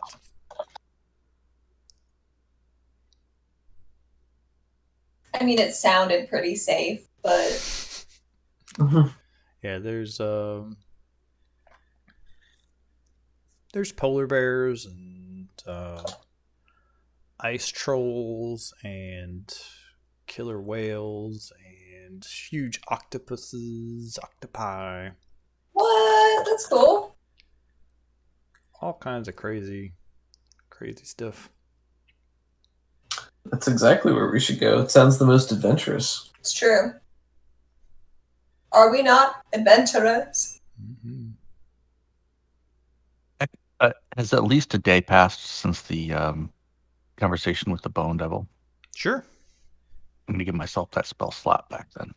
Yeah.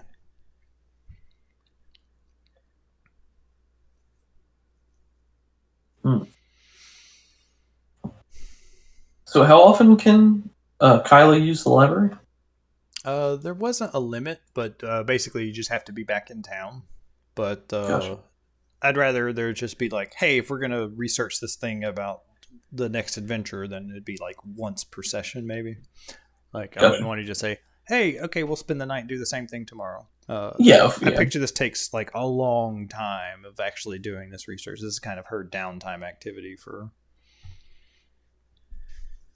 Makes sense.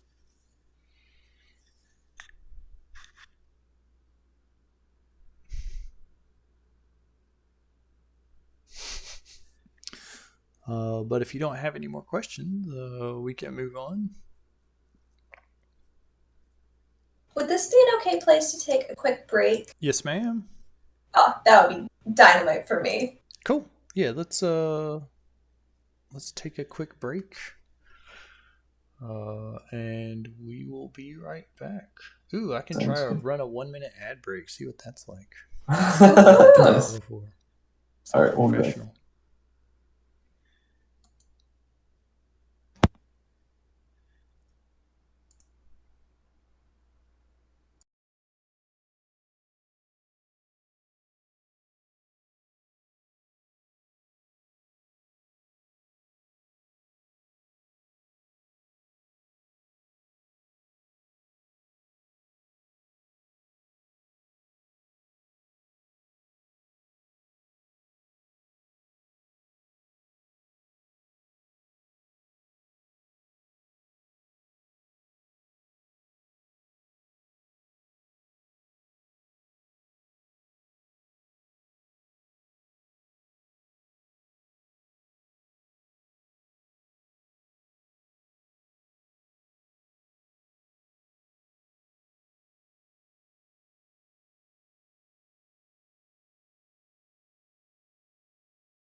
I'm back.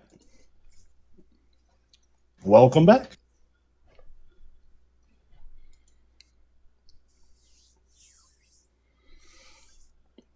Feel free to ask any more questions.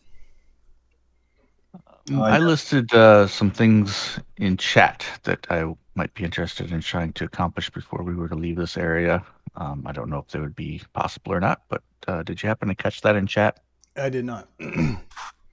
I just mentioned that at some point I would very much like to see if I could procure a small bag of holding, the white dragon scale armor, if but not equipping it at this time. We do have a bag of holding in the party, as Awesome. well as a portable hole. So, And a couple of greater healing potions, if possible. let's see. How much do those do? The greater healings, I think, are 4d4 plus 4. Yeah. Yeah, I think the group would be able to, the council would definitely be willing to fit the bill on that if everybody wants to grab one potion of greater healing and put it on your character sheet. Sauce.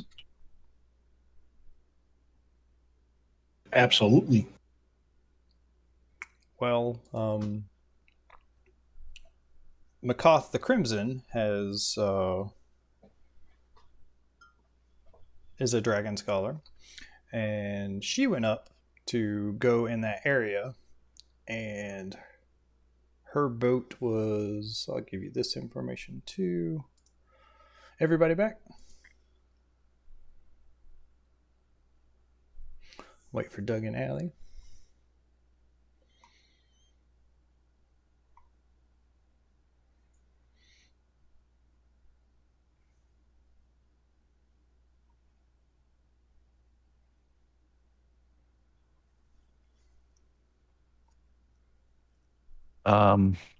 Any issues with you, Kaylee or Kevin, if I add the +1 white dragon scale armor to my inventory?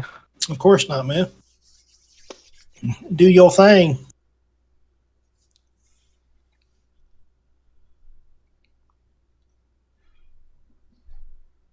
And then maybe at some point later, Ek, I can get with you and figure out how to make that a piece of equipment that I'm not sure how it works in Roll20 if I just click on it, or I do a check mark and it would change my stats, right, with my armor class, etc. Yep. So let's see. I'll open up your. I typed it in down there, but I didn't add any extra information to it. Scale mail of cold resistance. No.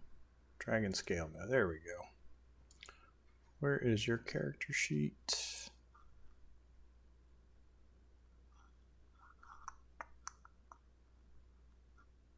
Dice show. So I'll do this.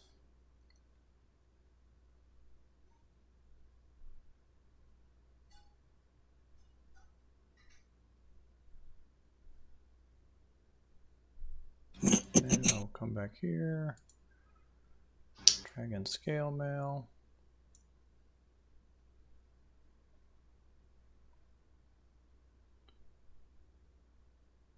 Does that not do? Armor class is 22. What if I uncheck this? Does it still? No, okay, it's not that. Okay. So then I will. What the heck is going on here?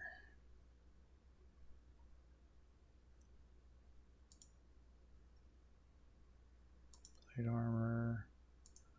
Dragon scale mail. No, okay.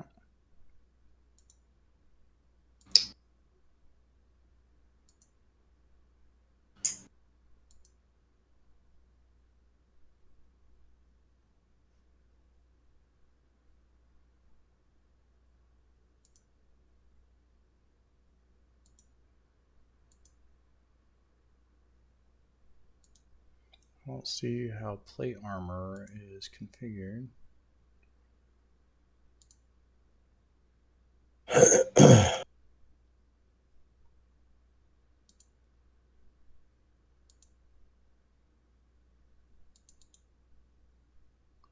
Okay, we are back.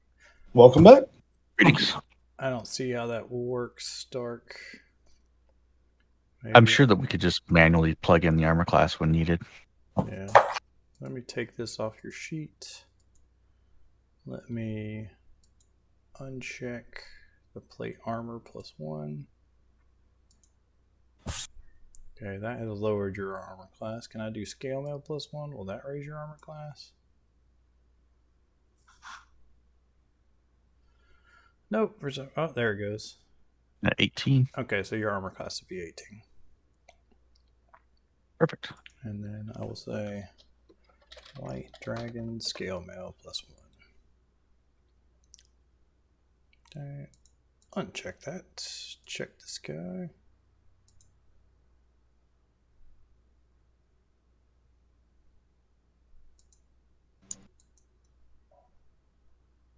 Okay, Excellent. I'm out of your character sheet. You might want to close it and reopen it just for fun. Doug and Allie, while you were gone, we all got one greater healing potion. Oh my goodness. What a treat. So Katie was asking about what's happened when other dragon scholars have gone. Well, Macath the Crimson has gone up there, and her boat was attacked. That's only the information they got. Let's see.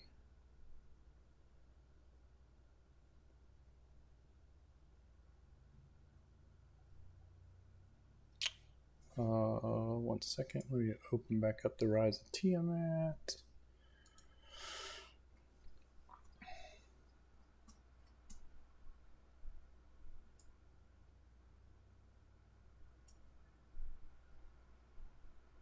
All right. Macath reported her progress to the host tower by way of sending spells. Her last report spoke of seeing ice hunters paddling their sealskin boats towards a huge iceberg, flattened like a plateau across its surface, but ringed by icy, spiky peaks.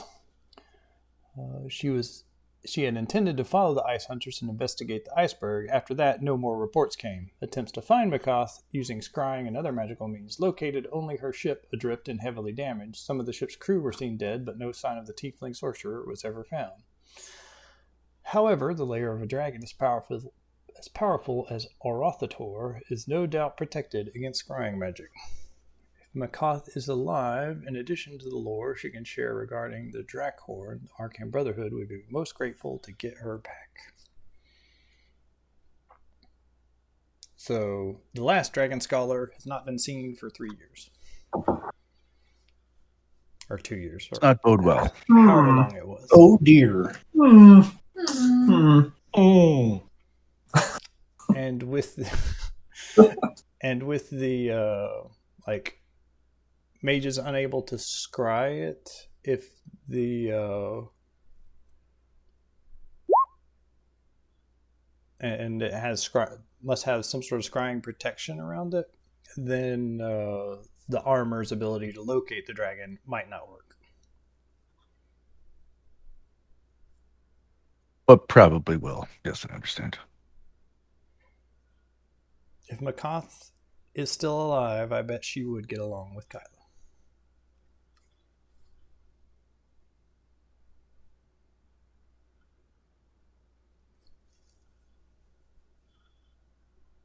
So maybe one more question, or we can just move on. Bless you. Good night. Oh, sorry. Thank you. That's a cute sneeze. Thank you. Allergy season, baby.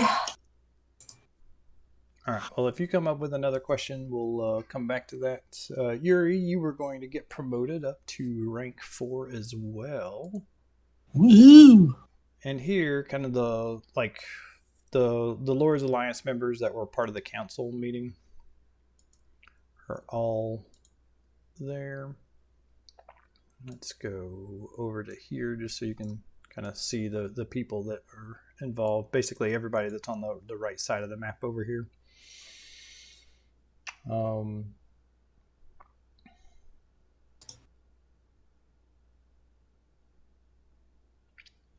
Let's see. Dagalt Neverember, he's kind of the head person that is representing the Lord's Alliance, even though everybody kind of represents their own interest. He's kind of, I think he's the open. He's somebody important. Oh, the Open Lord of Waterdeep. There we go. Okay. But they invite you into the Hall of Heroes after hours. This is like an adventuring museum that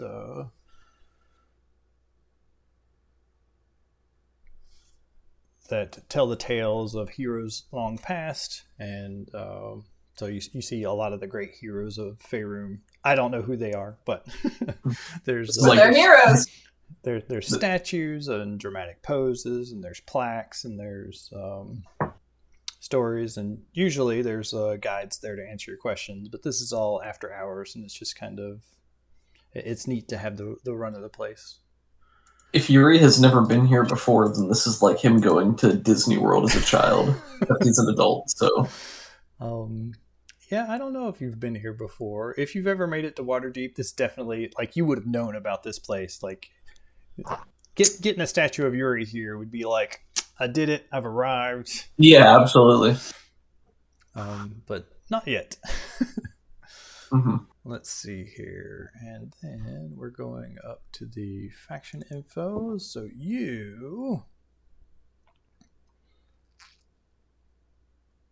War Commander. You're given the authorization to call for meetings with the Open Lord whenever you need to. As a War Duke, you have a voice in meetings where important decisions must be made and can be allowed to command a whole small army to battle, be it against another city or some important threat. Mm-hmm. So, in the final ultimate conflict, you will be able to have direct control over a small army when the time comes. Sounds good to me. And here, while like there's no business decisions being made, there's no talk. It's just praise and sharing stories, and just thanking you for your support of the Lord's Alliance, and them appreciative that you're a member.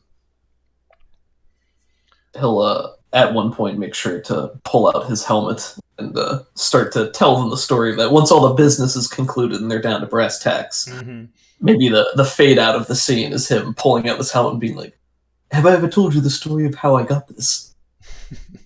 Let's see. I wrestled a dragon to death. Everybody, like, maybe one or two of them might be just indulging you, but there seems genuine interest. Sir Istival especially is just listening to your story and asking all the right questions, and setting you up to look the hero. Oh, well, he's making up for his disapproval last time. Yeah. Just a snippet of like, and then I was very large and it was swinging from a crane over the water. And if you believe it, it was actually the fall that killed it. It was. But yeah, there's a small, like, a round of applause and pats on the back and things like that.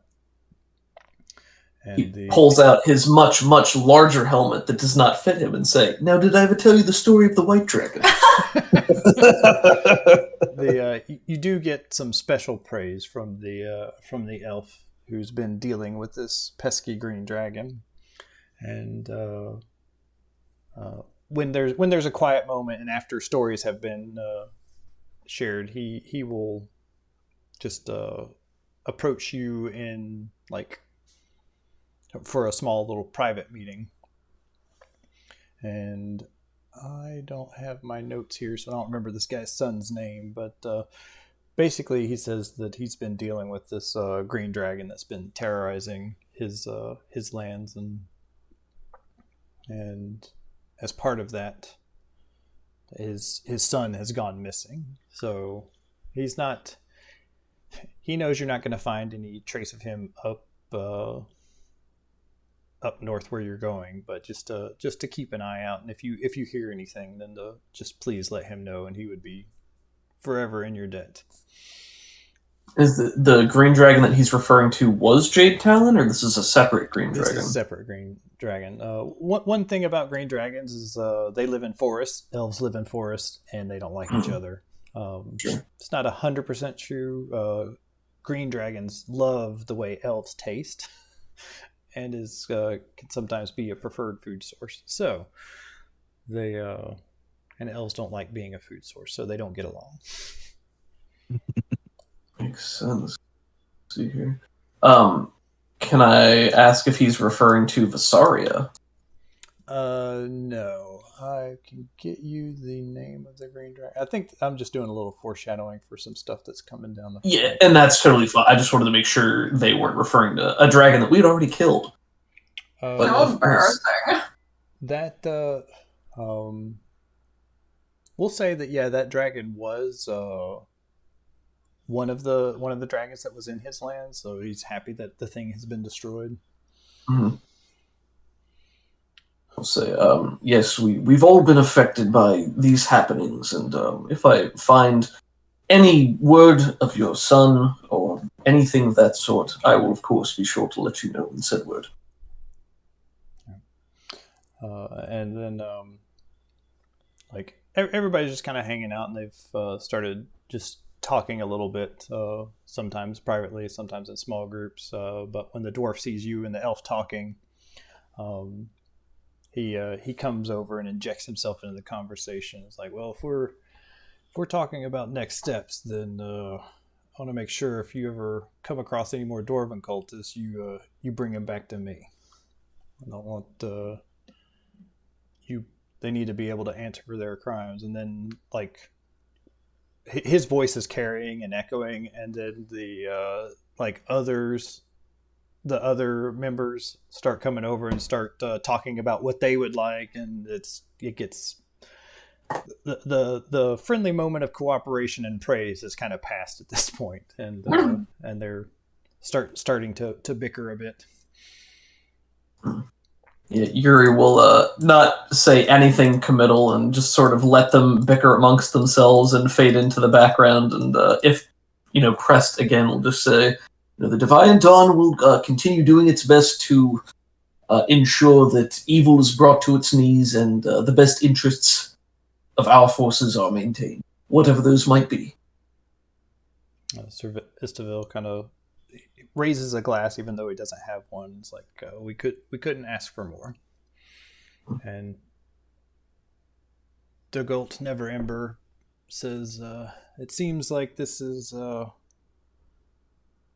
longer productive, so we will let Yuri go on his way." And he claps you on your shoulder and says, "Thank you for all that you've done for us. And if there's ever anything I can do, you have but to ask."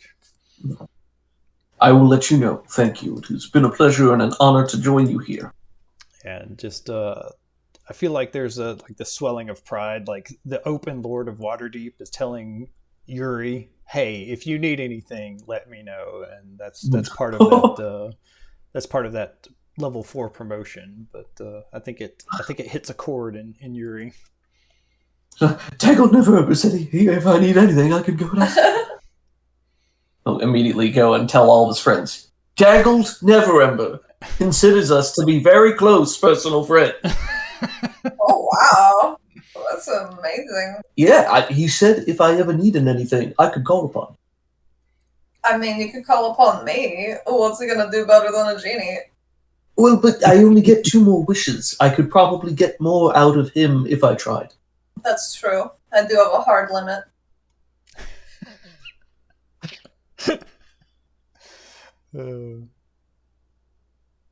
But yes, he'll accept his accolades and make his way back out of the hall, admiring some of the, the art, the statues, the displays as he goes, but not lingering.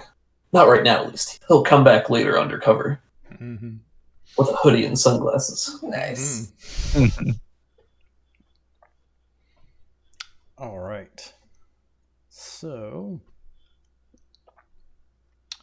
let's see here. I think that's all the business before heading up. Was there anything else? We got the dragon scale. We got...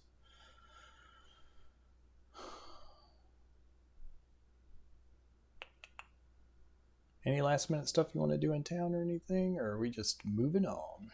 Make sure that we've got the cold weather equipment. Oh yeah. They're gonna equip you properly. So you can have ice climbing gear and thick winter cloaks and tents that are suitable for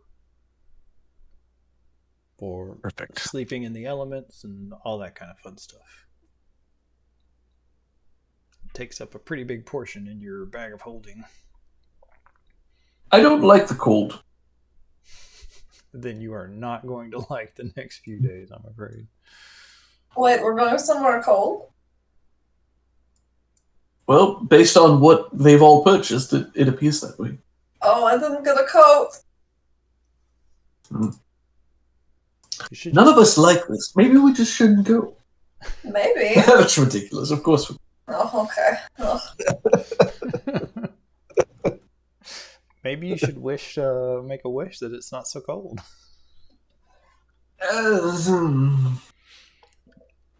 Yuri's internal monologue tells him. Listen, I would do it, but it might disrupt the ecosystems, and you really don't want that. What if we just added palm trees? Would that be a good compromise? I could do that, maybe. Just start pulling out cans of aerosol. It's going to take a while. I'm on it, though. What's the duration on that spell, Kyla? I always forget the name of it, too. Protection from energy. Spell resistance or something like that? For 1 hour. So, for 1 hour, you can have a reprieve from the cold. Nice. But yeah, you so you say your goodbyes to the council. They the Harpers have the ability to teleport different people across the land, so they're going to teleport you up into Icewind Dale and a small little fishing village on the coast. And yeah. So they get you to bundle up into this stuff before sending you up there, because when you teleport up there, it goes from, hey, we're in a temperate kind of Neverwinter is kept a little bit warm because of some fire elementals that have made their home underneath the place and keep this river just kind of... One of the reasons why it's called Neverwinter is like this place just never thaws, and so the water's a little bit warmer. And the general area is much nicer temperature. Going up into Icewind Dale, you're in like the brutal parts of Alaska, bumping up on the Arctic Circle, and the cold just anything that's exposed, you can just immediately feel that bite. And oh no, I hate this already. I already missed my swamp. Yes, lovely place we seem to have found ourselves in. My scales are shivering. Every single scale is shivering. I don't like this at all.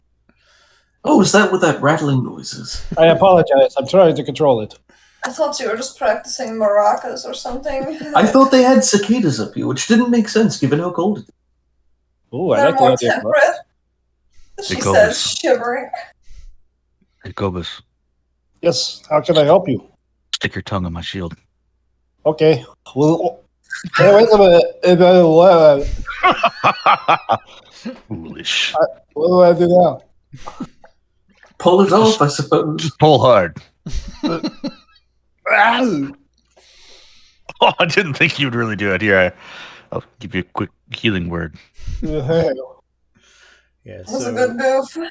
You got really good on that one. Take an inspiration, Kobus.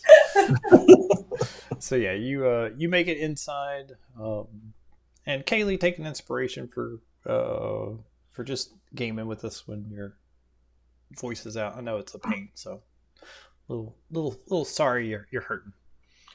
But glad you're here with us still. Yeah. Yeah. But there's just huge snowdrifts piled up in various parts of this. You look around this small fishing village. It's not very large. There is one building that has wood, big, strong wooden timbers. But for the most part, everything is built out of whalebone, seal skins, and bear furs and things like that. On the docks is a Viking Longboat. Do I have this? Maybe it's in session NPCs. Where'd that go? Useful links.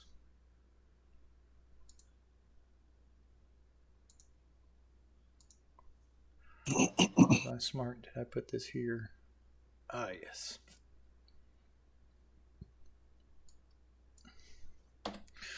All right. So there's this looks like this Viking longboat, and there is several people on the deck. The wind is howling through here, and just any bit of exposed skin just starts feeling that bite. The guy you were told to meet, his name is Laruska Halfface, and you were told that like normally he keeps a hood up over his face and keeps it drawn because half of his face was just horrifically scarred from a really bad bout of frostbite. And but he sees you and seems like he was expecting you. He moves up the frozen, like the dock isn't made of wood, it's just made of ice that's been like carved flat and scored so that it's not super slick. And he nods at you. Do you have anything you want to do here? Or shall we just get underway? This place is miserable. Let's just be on our way so we can get out of here. If you think this is bad, you're going to have a tough voyage. Oh no. Oh, well, let's start so it can be over with. Kyla, about that spell. Yeah. Oh, Like 2 minutes in. Oh, God, we need tap it out. We're weenies. But yeah, We're used to temperate forests. Yeah, don't we have some cantrips that can be used to warm stuff? Ah, I have one. I think. I have sacred flame, but I don't think you want me to throw it at you. Well, I can breathe fire, so I feel like I'm a little warmer internally. Okay, so I have thaumaturgy and prestidigitation. I don't remember which one of these two does that thing where I can warm a 5-foot cubic area, but I can warm somebody up as many times as we need. It is futile. I mean, like, No. you cast this little spell, and just for like just a little bit, you can like feel its magical warmth, and then it's just gone. And then it's like it just keeps refreshing that initial bite of the cold. It's like if you go out, if you jump into a cold pool, you know how you kind of get used to it after a while. Yeah. But if you just keep doing that warm up thing, it's just constantly resetting that timer, and Oh no. and it's just completely gone. But yeah, he calls over his shoulder, barks out some orders in this weird language that you don't understand, and a few people leave the boat and head for the huge big wooden building. And basically, they're just getting the rest of the crew to come on board. Looks like there's going to be about 40 people that are going to fit in this boat. And once everyone gets situated, it's a little bit better because everybody's body heat's kind of helping. But this is as the wind just glides across this cold ocean, some of the water gets sprayed up, and In it preparation just for sucks this, the in the heat right out of the boat. in the morning before, I'm going to switch out one of my spells from Beacon of Hope to Water Walk, Nice, very nice. just in case. That's smart. me- Smoke, faint musical note. Yeah, the cantrip is you chill, warm, or flavor up to 1 cubic foot of non-living material for 1 hour. So this spell is basically used for heating up a bowl of soup.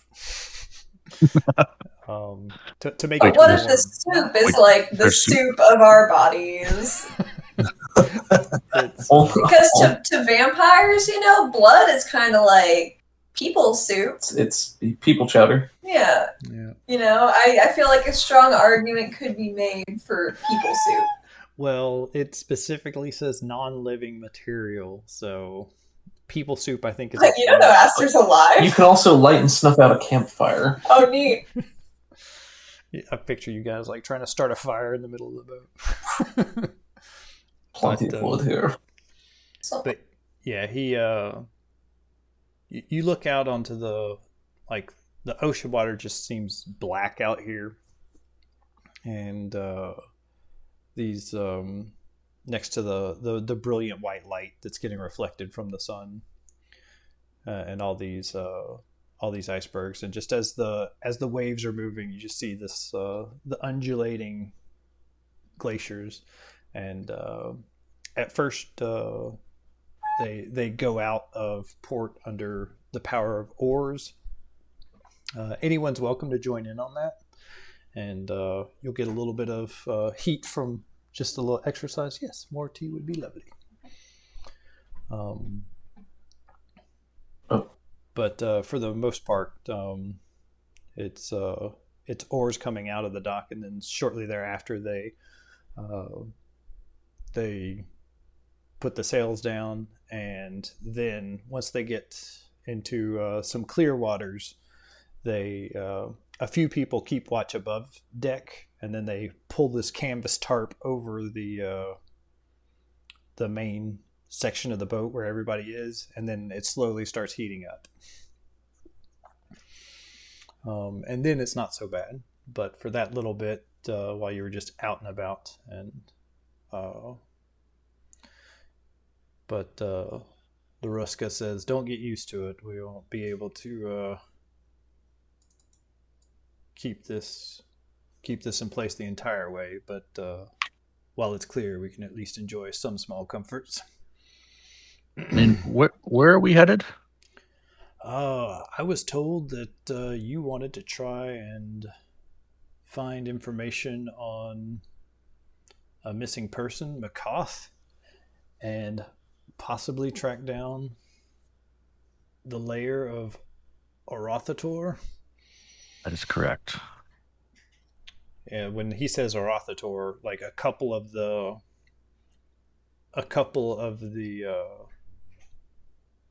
natives, their eyes go wide and they look up at him, and there's like a little bit of missing on the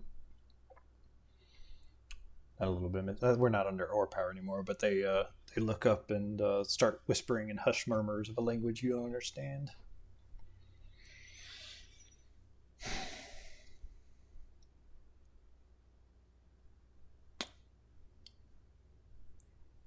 I'm going to take the next half hour or hour, and I'm going to go ahead and put on the white dragon scale armor and attune to it.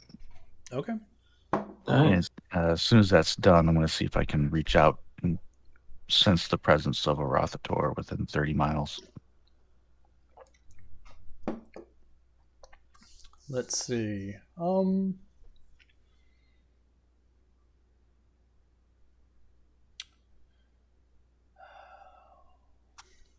let's start a clock. We'll give it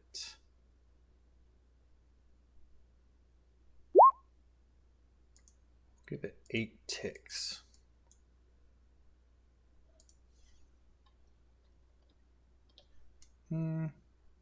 Actually, they have a mechanic for this in the book that I'll just use that. All right. So you're trying to sense the position of a white dragon. You've never seen Arauthator, so you can't like ask for a specific white dragon or anything like that. Yeah. But yeah, let's describe a small scene of what you're doing here, and like a couple of snippets of the next couple of things that lead you to a dragon. So, my portion of this is you can see me, doffing the heavy plate mail and putting on this white scaled dragon armor and kind of flexing into it and becoming attuned to it. And then I'm kind of cross my arms and kind of look down and close my eyes and focus. You can see a bit of a faint silvery blue aura about it, as it appears as though I'm reaching out with my mind to try to attempt to seek the presence of a dragon akin to this armor's scales. A bit of a meditation, and I just kind of stay that way until maybe something kind of pings on the radar. All right, for you to kind of direct the boat, you do have to get up on deck and kind of steer the boat in a certain direction. Okay. Or you're not steering. You're like telling the people. No, more to the right. And yeah, and when you get up here, now that you're in the wind power and the spray of the sea is just coming up, you're seeing like on the edge of the boat, this the salt water is freezing along the railing and on the bowsprit, and every once in a while, one of the guys has to take a small wooden hammer and just smack it so that the boat doesn't get weighed down. And you start pointing in different directions. At one point, like the direction you want to go is there's just not a path, so they lower the sails and actually get out of the boat and lift it and carry it over a stretch of land, and you're led to this area. And since Kyla wanted to get a white pseudodragon, this is where this area has led you to. Ah, makes sense. You see this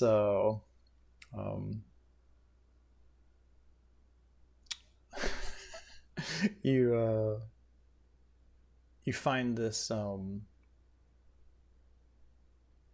this little icy perch on a looks like a small glacier, and you see this small form of a white pseudodragon that seems to just be laser focused in the water, and eventually you see it leap off its perch and dive into the water and come up with this big herring. It's bigger than it is, but it manages to somehow pull it out of the water and get back on its perch and start chowing down. Well, it seems as though this armor works, but perhaps maybe not the way we had intended.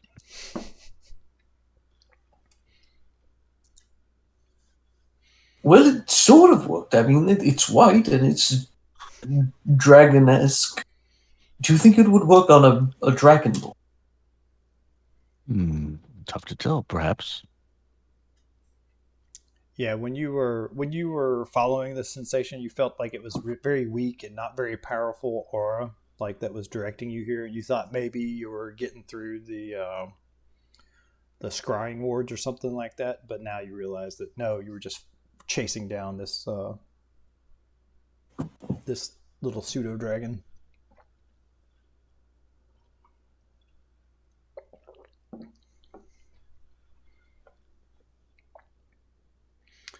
but the half-face just says, "Oh, that's great." Kyla is admiring the pseudodragon's ability to dive for herring. Okay. Yeah.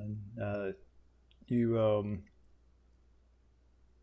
you say that, and the pseudodragon looks up and sees like a small group of you that you've all disembarked from the ship. Those of you willing to brave the cold, and it stands in front of its fish and tries to puff itself out and look intimidating. It fails miserably, and it spits an icicle into the ground. Perhaps this armor has not failed at all.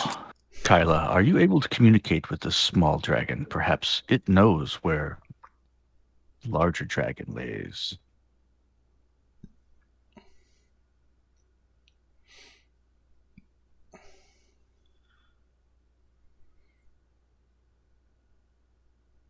Yeah, like you everybody gets like this mental ping of like, stay away, this is my fish.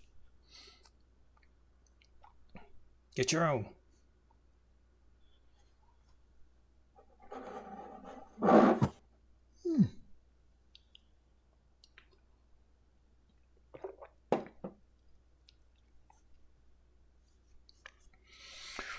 Oh, don't worry, we don't want to steal your fish. I was just pointing out how impressive it was that you managed to catch such a big herring.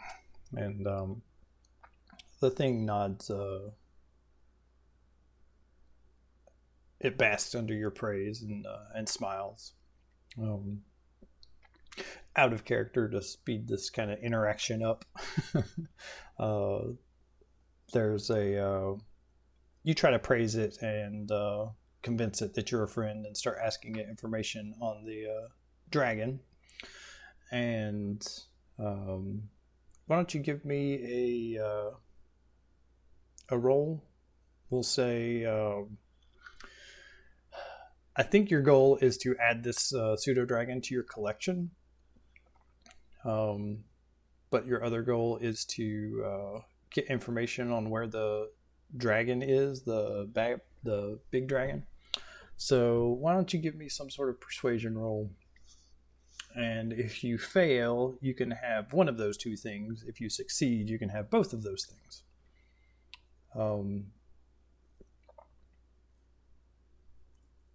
DC will be 14.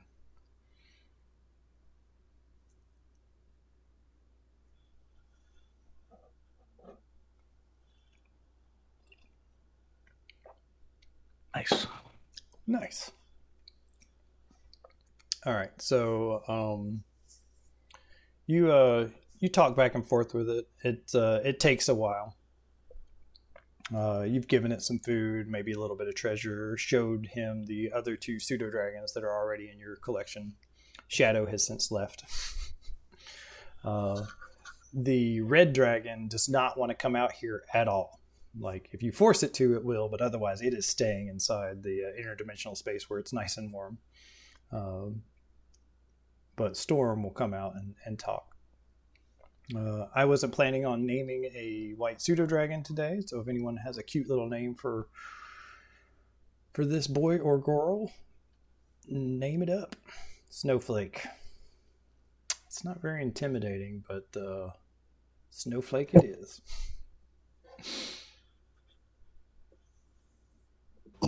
Ooh, frigid. Frostbite. Is Frostbite cool, Kaylee?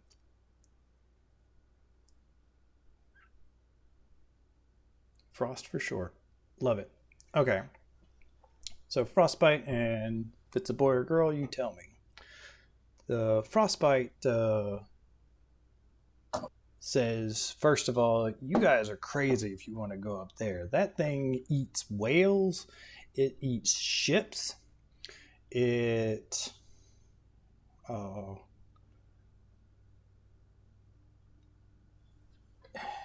and I don't ever go near that place. I know that it's up northwest. Like, he points in a direction. And I know it's in that direction in a while, but everybody with sense just avoids that area. And you're foolish if you want to go that way. I'll go with you for a time, but as soon as that guy shows up, I'm getting the heck out of here.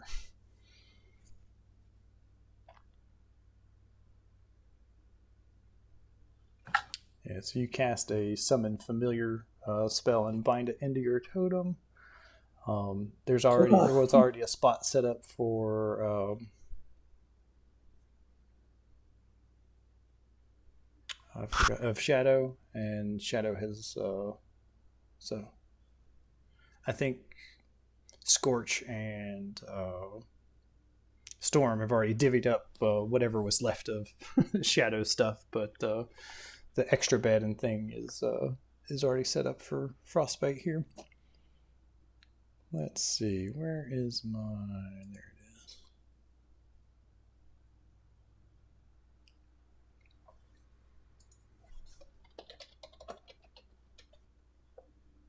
So he's given you a direction,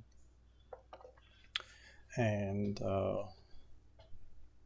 everybody gets back into the ship, carries it over to the next spot of water, and then climbs back into the ship and starts moving.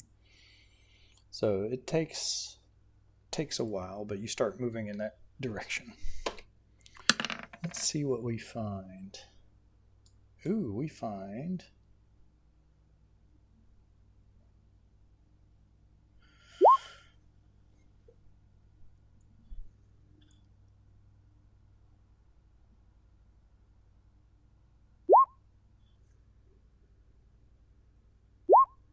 oh, it's fine. It's just a table. So, in the distance, this is happening during day. You see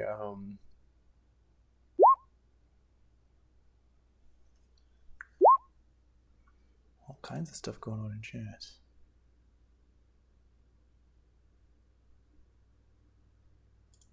No, in the ocean. So yeah, like as you guys are traveling, somebody is up on deck and they point out a what the heck's his name? Looks like there's some sort of ice hunter. He's dressed in thick furs, and looks like his spear has been broken. There's a bleeding polar bear, and this guy is also bleeding from a ragged wound on his left hand or left arm, and he's backing up, and the polar bear seems to be closing in on him. Range? It's within like range of like shooting weapons and stuff like that, or if you wanted to. Is it on the ice floes? Yeah, it's on one of the ice floes. The ice hunter is scrabbling backwards as this bear is just like limping towards him. The man is quickly running out of places to crab crawl backwards on. Yeah, if I can get within 60 feet, I'll cast Sacred Flame on the polar bear. And it's just a bear? Yeah. Not like an armadillo bear or like just a walrus bear. Polar bear. This event can occur day or night, but only on the ice.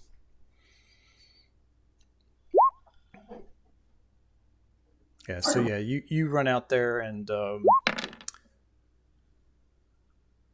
engage this thing. Small little encounters like this, I'm not going to worry about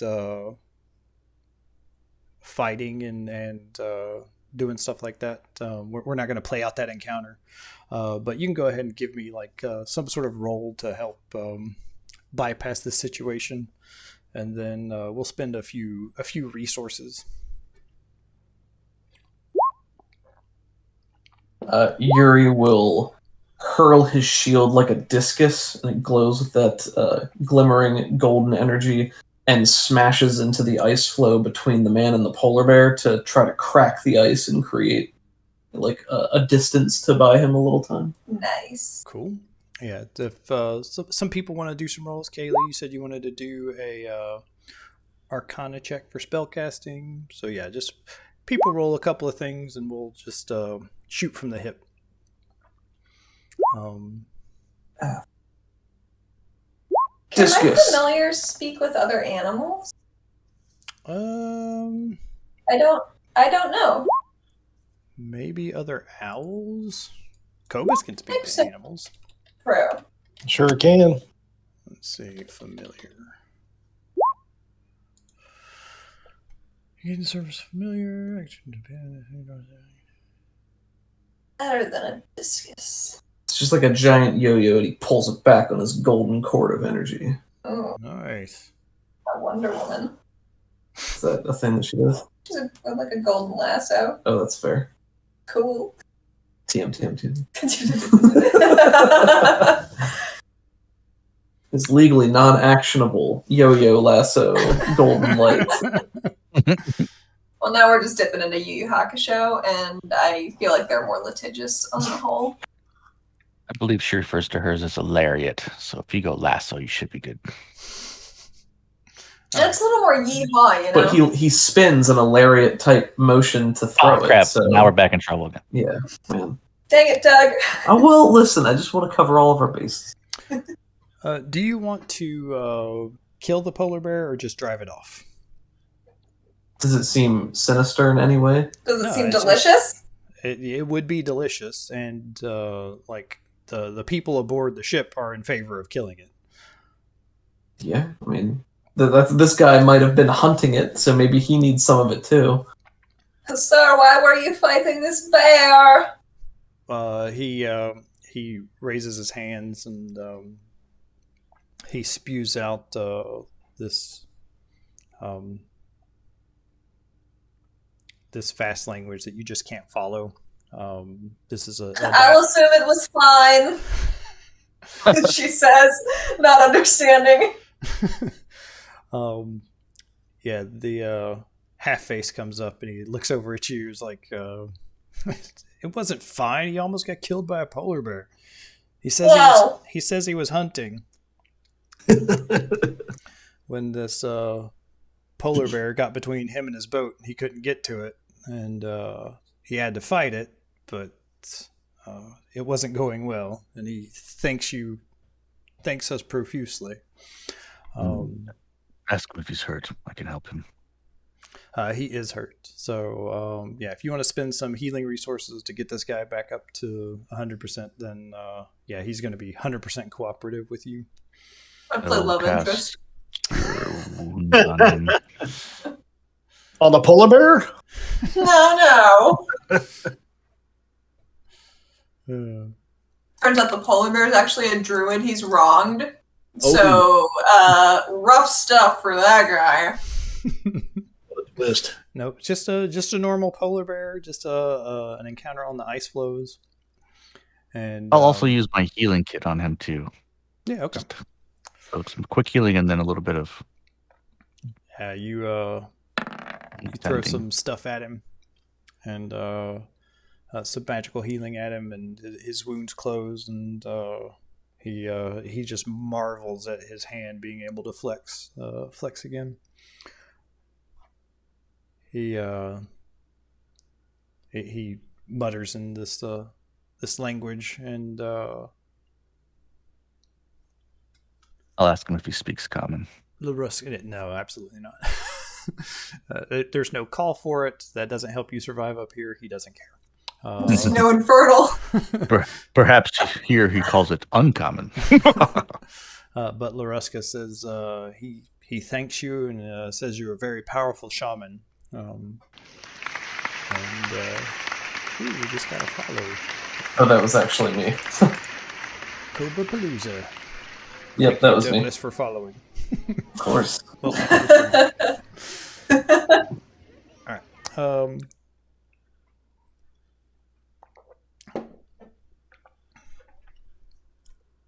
But yeah, he says you're a powerful shaman, and he asks if there's anything he can do to help you. He offers to share some of his supplies or anything like that. he has this bone knife that has this intricate carving of a killer whale that just kind of swims up the curved blade. It's really cool. Not interested in your knife, but I am interested in your knowledge.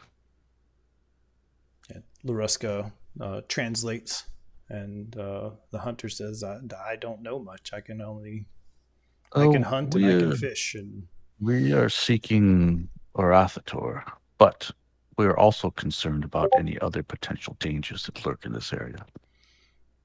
What might we need to know or be wary of? Yeah, you say the name Arauthator, and his eyes immediately go to the horizon, and he just does like a 360 looking.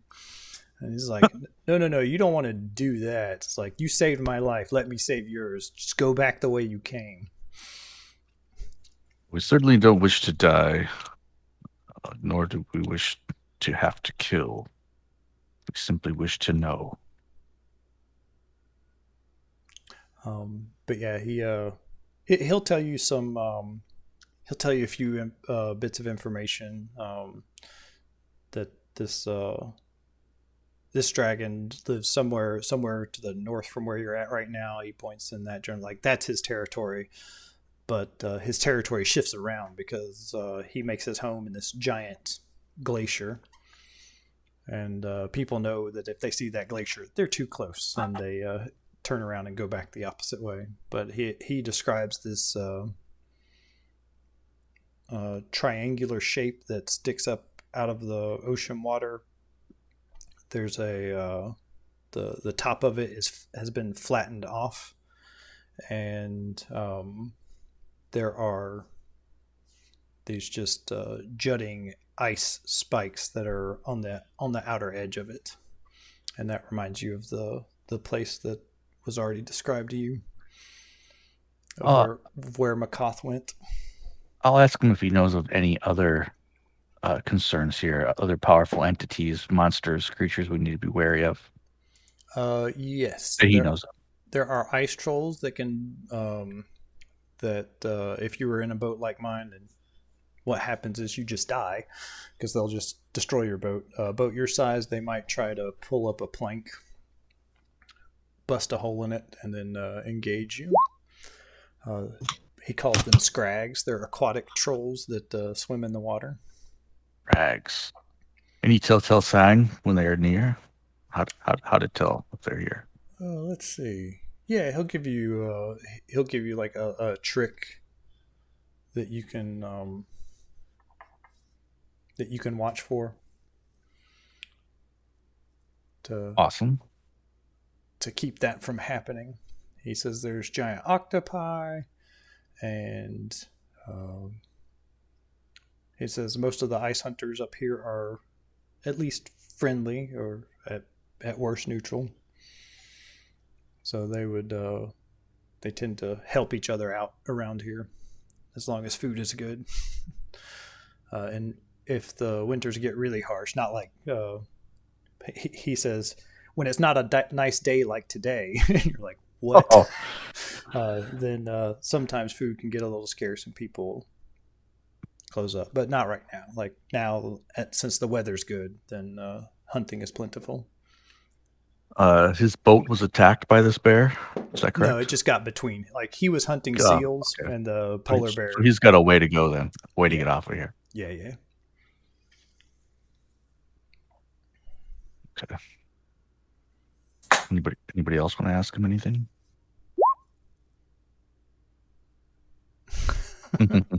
Yeah, for sure. There aren't any secret, like, I don't know, volcanic vents anywhere we could hang out at? He doesn't understand like the question. Like, there's not a word for that, but like a warm vent. Like, no, there's no place like that. Oh, good.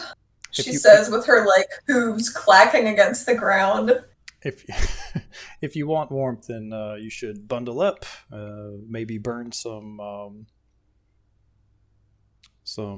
oil, some whale oil. And oh my gosh, get inside. She can hide in her lamp. She can hide in her lamp. She's hiding in her lamp. What Is it am I climate doing control? here? It's very cold because it's metal with no boiler inside. It's magic, though. I think that's fair. I don't know if I can actually bring anybody else back into my lamp with me. I don't think that's quantified. Don't think so, but we might be able to make a deal with some sort of devil entity to make that possible. Ooh, yes, please. You know what would be really handy for this icy trip? Some, I don't know, avernus warmth. Except for that one level of the one lair. Well, the one crappy one nobody wants to go to, sure. So here's probably what happened off screen. I didn't want to do like solo play and make everybody else watch me and Allie play some D&D. But I'm thinking probably he saw a way to... He saw there's some potential that you might be up for some free asterisk power. I would love some asterisk power. She says, being killed instantly by this bone devil. So yeah, let's talk about some things that you might want. The ability to transport other people in, the ability to just generate demonic heat. I think those are all small little baby things, so it wouldn't require huge steps to hell, just a baby step. Nice. And she's so dumb, she wouldn't realize the implications. I love her so much. All right, so what do you think this deal is? Gotta get some souls. Yeah, I mean, he seemed pretty interested in souls. Yuri didn't seem into it, but maybe Yuri doesn't have to know. She's a genie. She's got a lot of irons in the fire, and You just gotta do what you gotta do to make wishes come true, right? yeah, They don't ask how you get the job done. They just want it. They're making a wish. They're just saying, make this happen. I don't want to do it myself. You don't understand everything that goes into wish fulfillment, but it's like I've got the bylaws. I understand. Sometimes you just have to make a little devil pact, and you just gotta be cool with it, man. See, it's footnote in section 34, subsection C.2. You can talk to my lawyer about it, but he's very busy. All right, so souls on the table. So stuff that you kill, he'll get a chance to like get their souls. Any kind of sentient creature. Ooh, could her tailblade like be enchanted for the duration of this pact until she gets enough souls? So like anything she deals a death blow with her tail. This is a sword of wounding or something. Yeah, it's already it deals necrotic damage. That's decently evil already. I think we can make that work. Yeah, we'll say there's this this red rune that appears on one of the sections, and basically, just anything that you get the killing blow on, and that counts as part of the thing. Ooh, what if the rune only glows when it like whips out and extends, and then it's gone again, just like in a red flash? In a flash, yeah, I like that.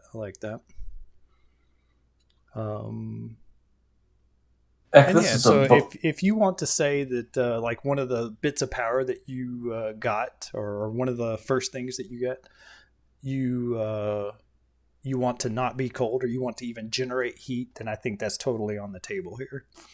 We'll even let you go into debt so you can pay it off later. Oh, on credit, you say? Oh, yeah. Sounds good to me.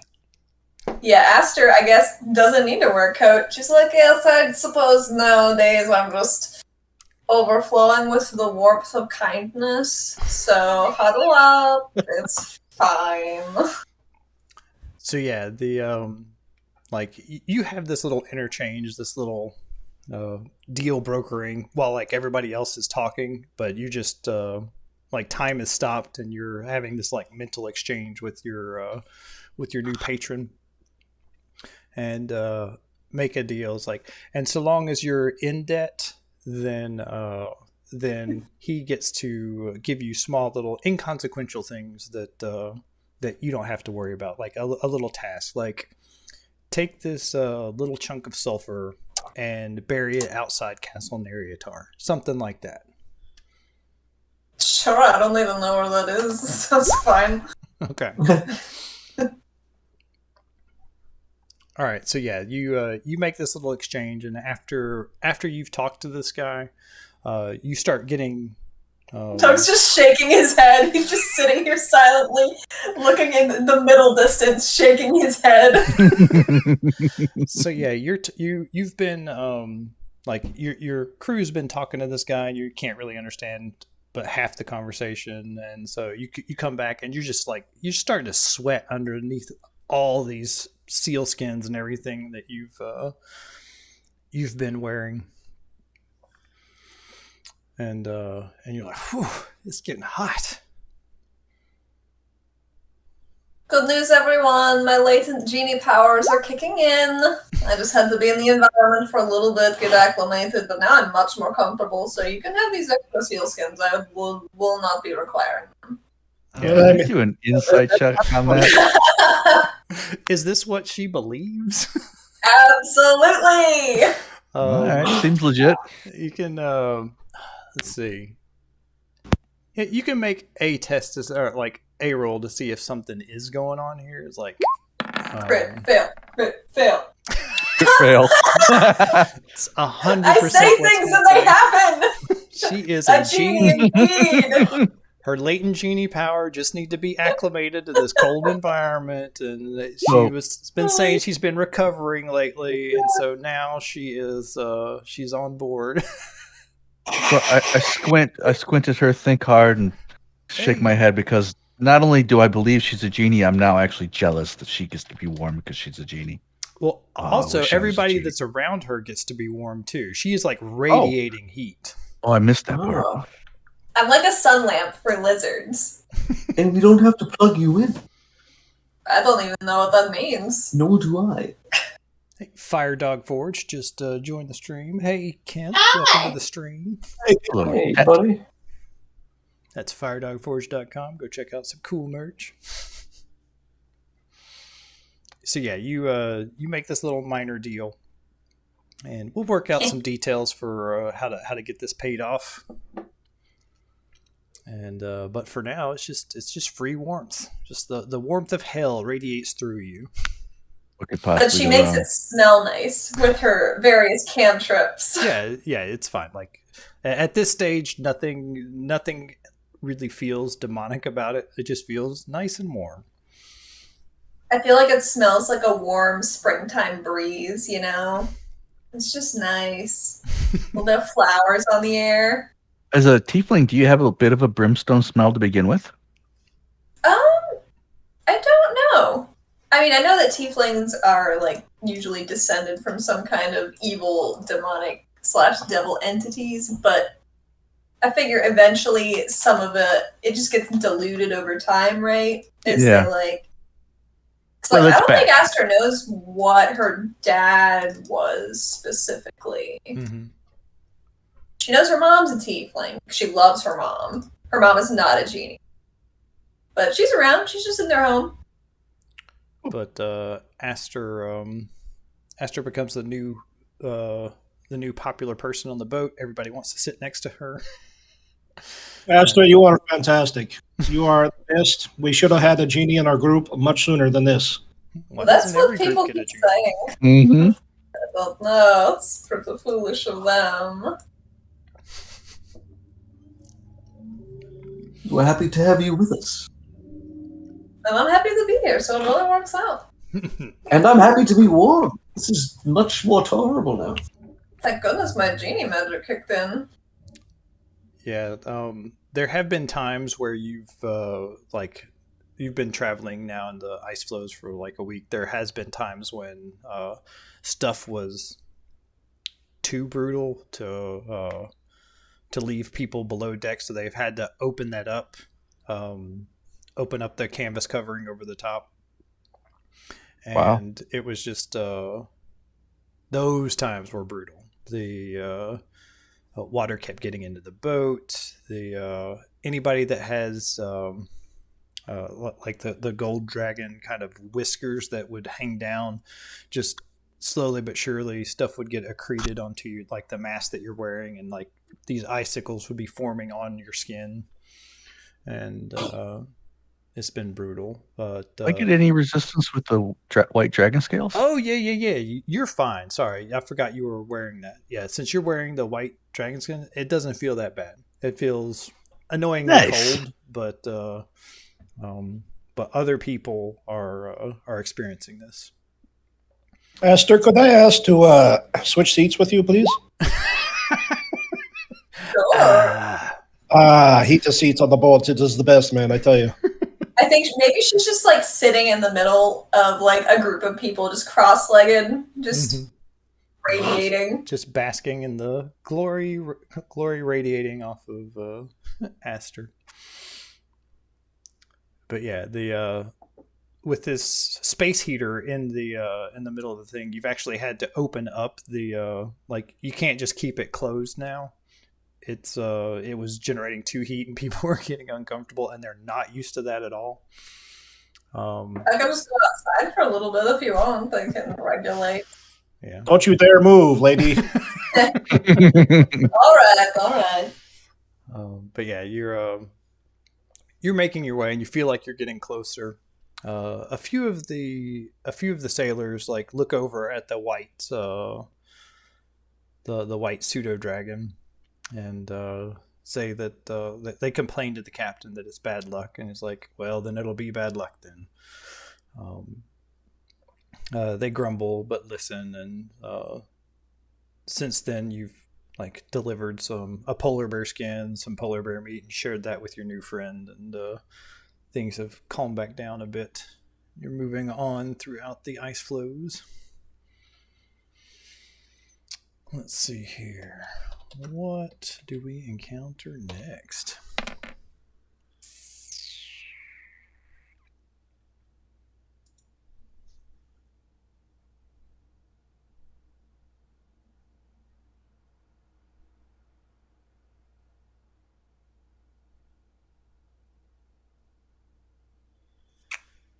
Each roll give you a +1 on the table. All right.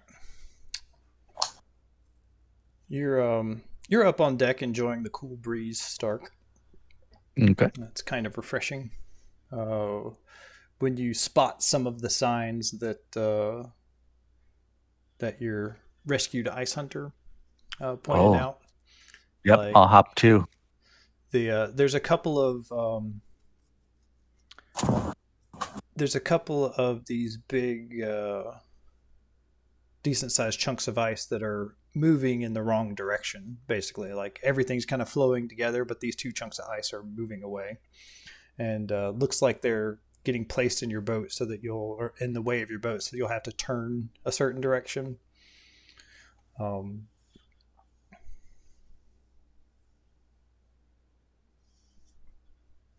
Yeah, I'll sound the alarm. I'll point it out to the captain and see if he agrees that is troll sign. He says, "Good eye, lad." They raise the sail and turn hard so that they can avoid kind of the little trap that they were laying. And then you see like these shadowy shapes swimming swiftly underwater, trying to catch back up to you. I'll ask the captain, can they possibly sink us? It depends on how many there are, but yes. I will cast Water Walk. Oh, I can do yeah. Here we go. Up to 10 people. Oh, nice. So the 5 of us and then the captain and 4 random crew members. Maybe it's all of them. Sure. There's 40 crew members here, so it's not all of them. Oh crap! That's a lot of people. Okay. Yeah, this is a this is a 30 foot radius. So 10 people within 30 feet. Obviously, the 5 of us and the captain. That allows for an hour the 10 of us to walk across any liquid surface like water, snow, lava, as if it were harmless solid ground. Yeah, and that is not concentration, which is awesome. So yeah, that is great.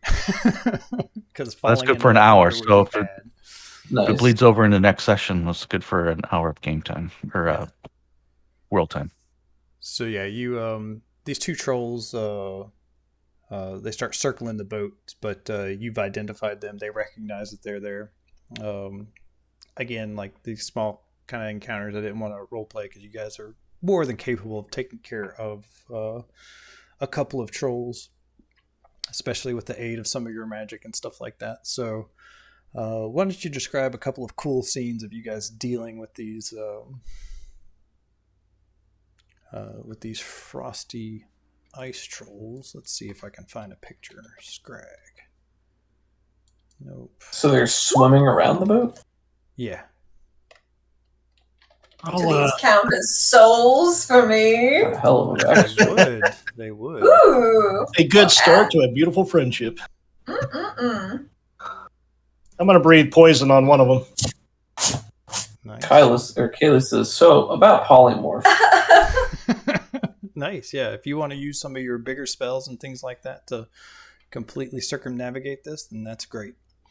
Yeah, you can cast polymorph on them. If you want them to stay as trolls, then you would want to cast them as some kind of fish or something like that, so they would just be in the water for an hour. Otherwise, if you like, hey, I'll turn him into a frog. A frog being in this cold water would damage him and immediately revert him back. So, you're well versed enough in the arcane to realize that. Can you perhaps make them into one of those little fish that suck onto whales, like the little lamprey Like a looking remora? guys? Yeah, remora. Those aren't too dangerous, right? Yeah, no, those are fine. Yeah, whichever one doesn't get polymorphed, I'll throw down a level 4 guiding bolt and then try to finish it off with my fire breath. Nice. And I'm doing poison breath on it. Yuri will join them in also breathing fire. Yeah. So Ooh, nasty little fire creatures. and trolls don't mix.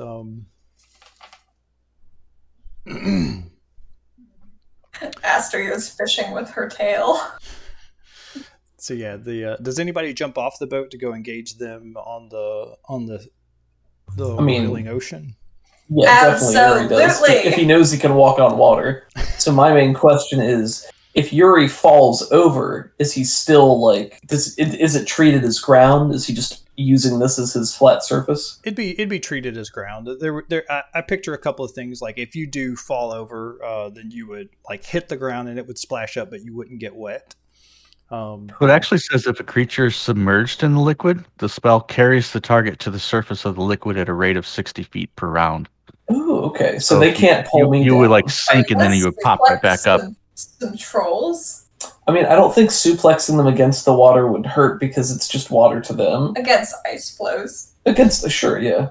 The point being, I can pull them up out of the water and they can't pull me down into the water. Nice. So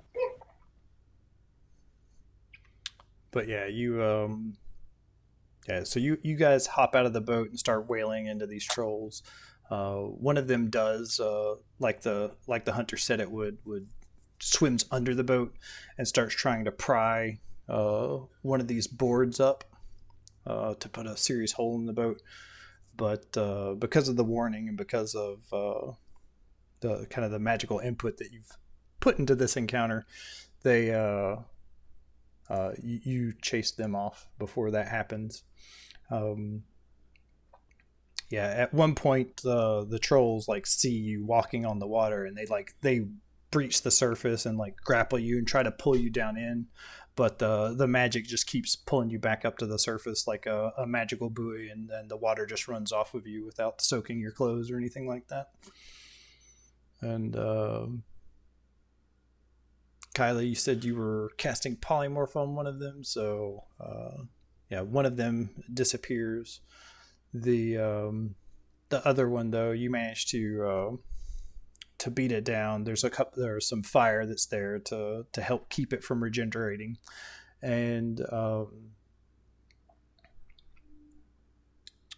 I think it'd be cool if Astor gets like the final blow. Like it's reeling from the combat and the burning and all that fun stuff when Astor spins around and drives her dagger or her her big two-handed sword into the thing's heart that's attached to her tail. Cha! And you see its eyes just kind of glow red, and they get like you see this, Astor, like when you turn back around, like this light kind of glows red inside its eyes, but then gets pulled back like kind of into its skull and just kind of winks out and disappears. Sure, that's fine. Can't be too worried about it.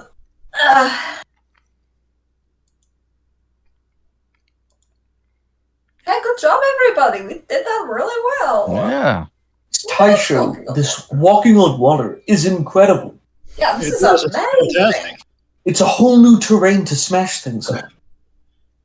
But It's like a dance, but not. quite important to where we are.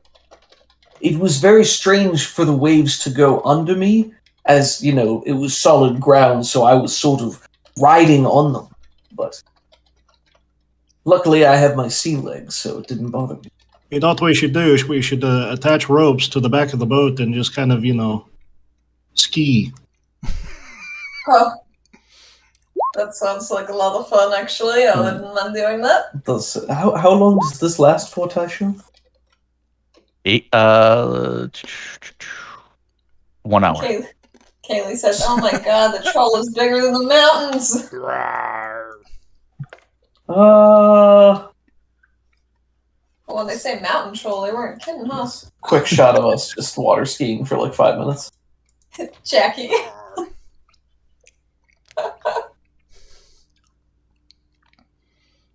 All right.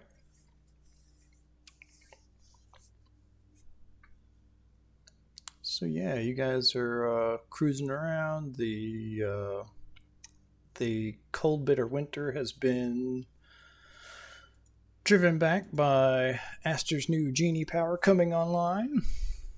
And Oh, so toasty warm. You're welcome. let's see.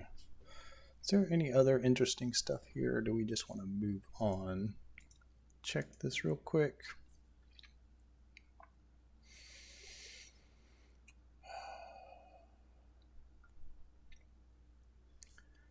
Yeah, at one point you do run into some another set of ice hunters in fishing boats,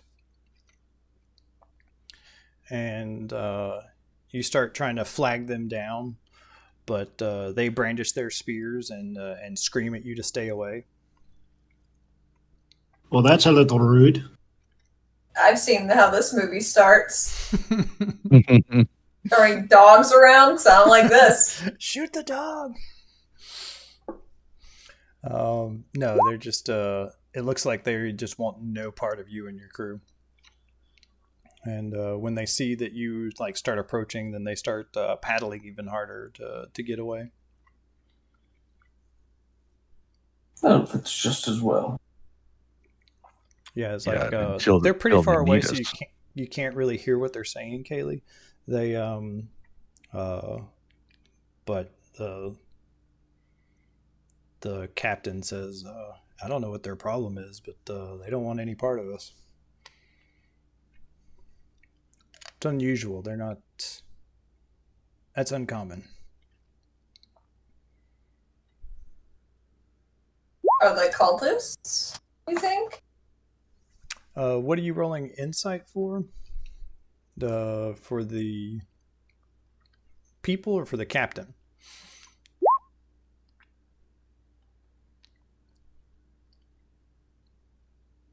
Yeah, they are looking at you, and there's not really a roll for the obvious part that they just don't want you to approach them, and they are if you move to like try to force the issue, then they hop on an ice floe and carry their much smaller boats much rapidly over and get into the water on the other side, and that's going to forcibly lose you.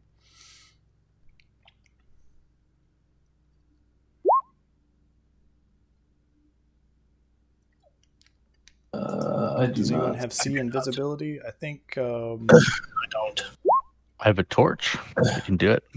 Yeah, Taisho has a lamp that lantern of revealing Lantern. Yep. that will show any invisible thing. That's cool. Do I have reason to suspect there might be something invisible?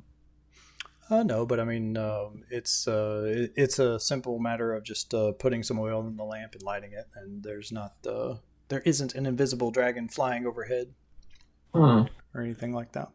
Suspicious. Could I send Oliver to do a lap, see if he sees anything from the sky? Yeah, so you can get like a telepathic link with him and kind of scan what's happening over there, and you send the owl up.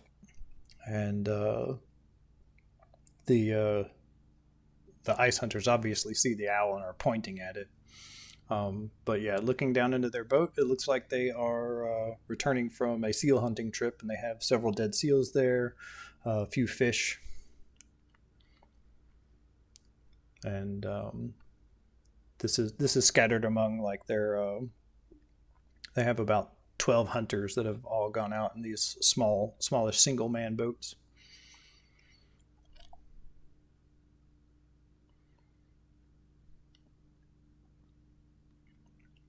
Astor will relay.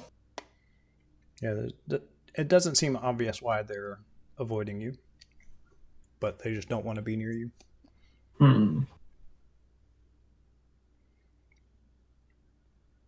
What do you think? Should we not worry about it? Let them go? Should we pursue and say, hey, why are you not sharing your food? I don't know.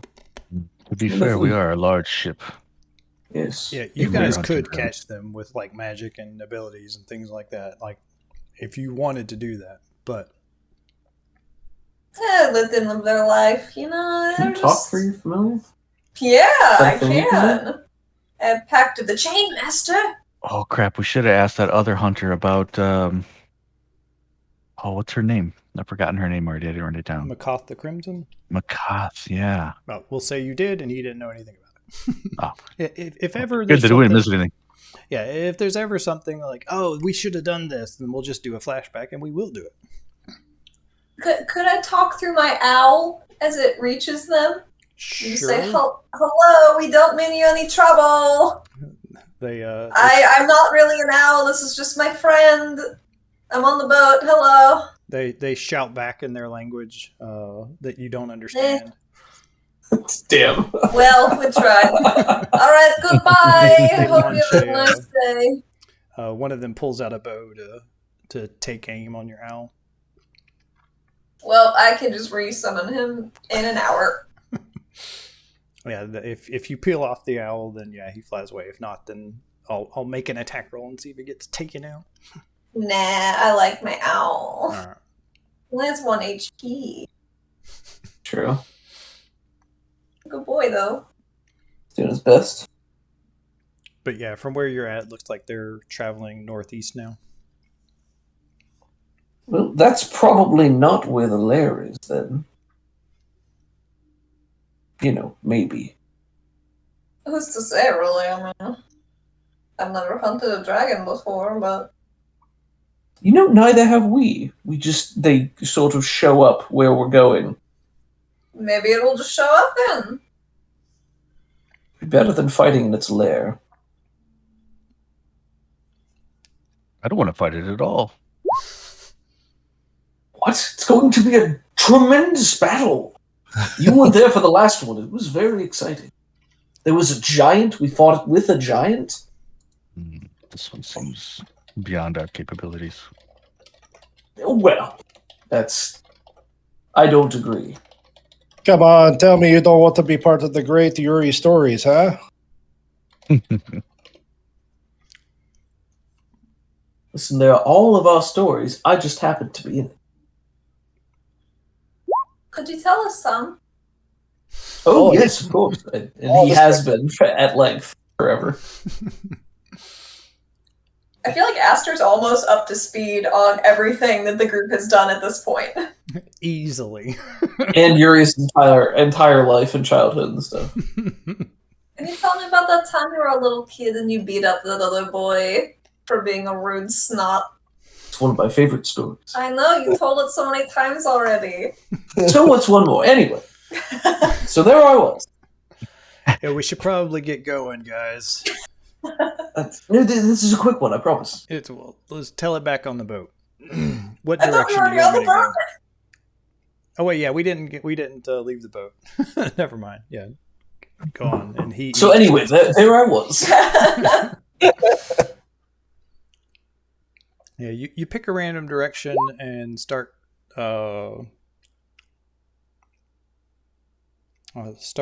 just going up and down like these coasts and getting out of the boat, but you're not really finding much stuff. And the signs are pointing back towards the direction that those other ice hunters were going. So you spin your wheels a little bit, hanging out there, but finally start going back up in that direction. And that is when... Yes.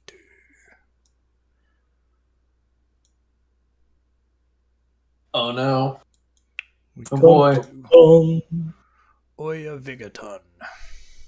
This is actually a very good and accurate map of the Icewind Dale. I like the commitment to the surroundings. Yeah, so that was one word that you had gotten out of one of the friendly ice hunter. He called he was able to name the iceberg. It's called Oya Vigaton. All in their ton. Something like that. Oh, is this Icewind Dale? I just searched for like Glacier City because this wasn't included in the module. We just see a blank stretch of white, to be clear. What? Oh, hold on a second. Oh, that was what my goof was for. I'm sorry. Yeah, I thought it was on purpose. Yes, it's just blank white everywhere. There we go. I was wondering why it was so washed out. It was because it was on the GM layer. I got you. Yeah, on my screen, everything just looked a little bit washed out. So there we go. So No, this is really cool. Yeah. Is that what our sail looks like? I don't know. This is a completely unrelated thing from the module. I just wanted something that would kind of inspire and evoke the right kind of feelings about this place. So there aren't actually structures. This is just like the spiky glacier fortress. Right. So yeah, you guys, there's this just intense fog that has rolled in, and through the fog you can see this glowing haze on the horizon. And as you move over towards that direction, just that the silhouette of the lair slowly takes shape in the mists. And as you get closer, you can see that the top is shielded off, but it's up like maybe 20-30 feet. And from there you can see small huts and a large central hut that have some sort of fire burning within them. How long did this journey take us, roughly? I want to say about 3 weeks to 5 weeks, somewhere in there. Okay. Is it safe for me to go ahead and change up a couple spells then? Oh, absolutely.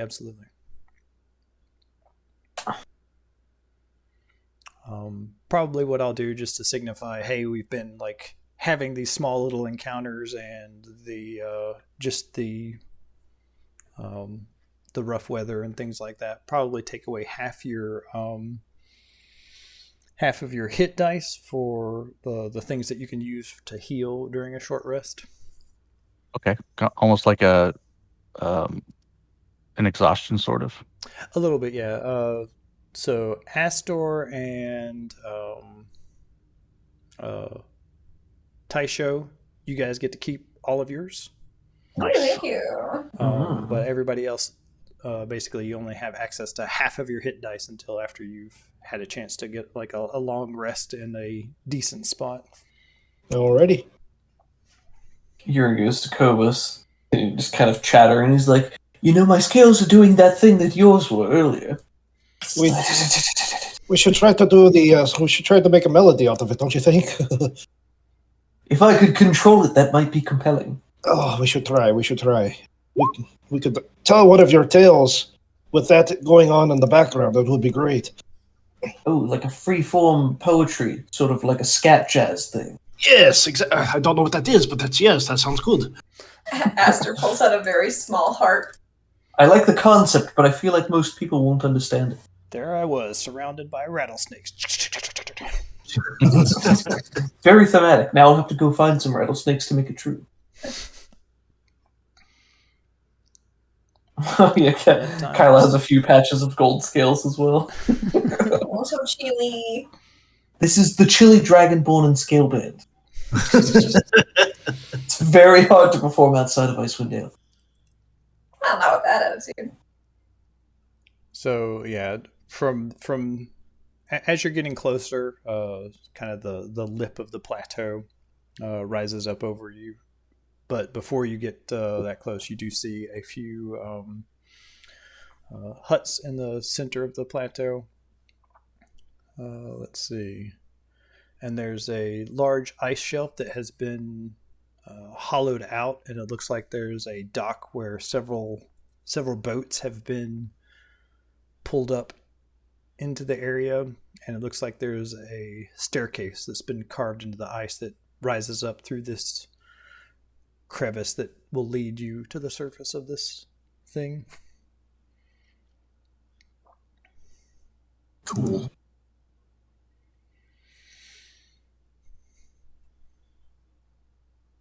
So, before we walk in there, do we have a plan? It doesn't seem like this creature is going to be happy to see us, or if they are holding Macath, or what Macath was here for, they might not be amenable to relinquishing it. We have the tome we may be able to deal with. Bargain for. Do we not? Yeah. The Devil's Tome? Mm-hmm. We do. Oh, that's a really bad idea, you guys. Says the lady making deals with devils. She wants it all. She needs it, yeah. What if she needs it? We do have that. See no reason why we would not use that to bargain with this dragon. What if we give it that sword? That sword. We give it that instead. We may need both. I'm reluctant to give evil implements to an evil spellcasting dragon. You do have one other spell book that you pulled from Rathmodar. You do have his you're right. a spell book that you could use as possibly a bargaining chip, since you've discovered this dragon really likes magic spell books. Mm. Goal is to get information about Macath. Am I wrong? And about perhaps the Drackhorn. Mm-hmm. That's what we're here for, yes. It seems to me as if you simply wish to destroy this beast. Well, it could be profitable to test our metal against it, and if it's an evil creature that's laying waste, could be doing everyone a favor. That's all I'm saying.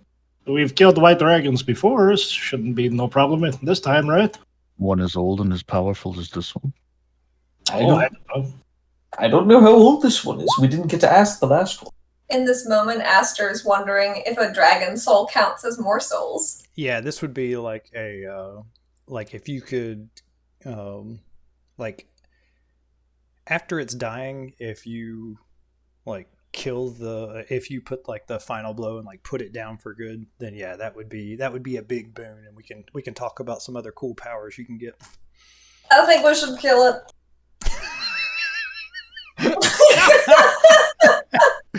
I picture her like thinking in her head and like remembering like what the guy said, just like the wheels are turning. We should totally kill it. I need its Thum. Right. I have to unlock my next word of power. Well, I mean, we're going down there in just a few minutes, so I'm sure we'll get there soon.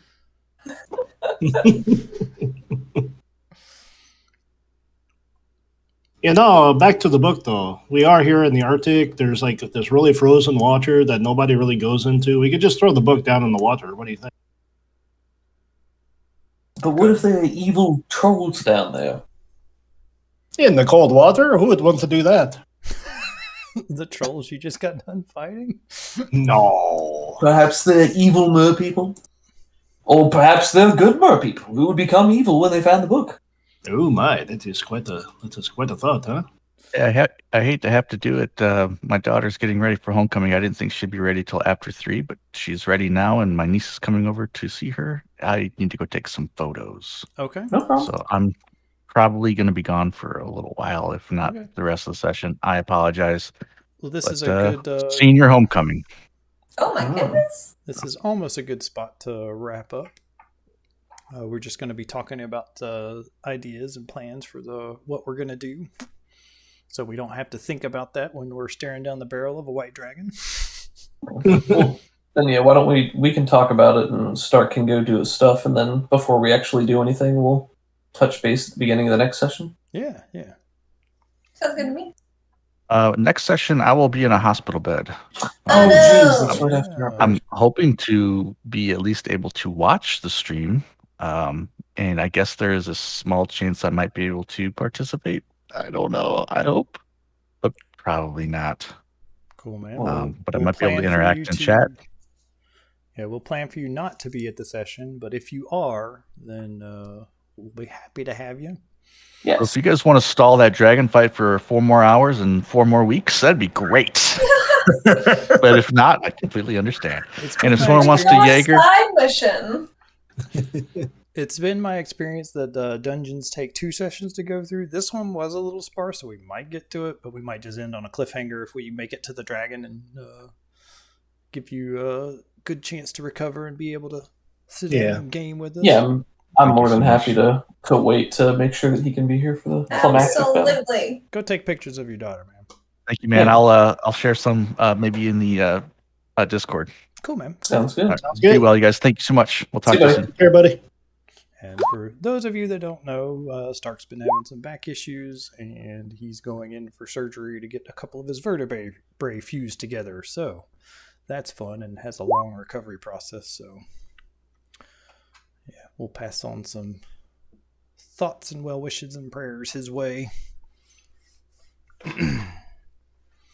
So Astor says we should totally kill the dragon. Yeah, that's exactly what I said.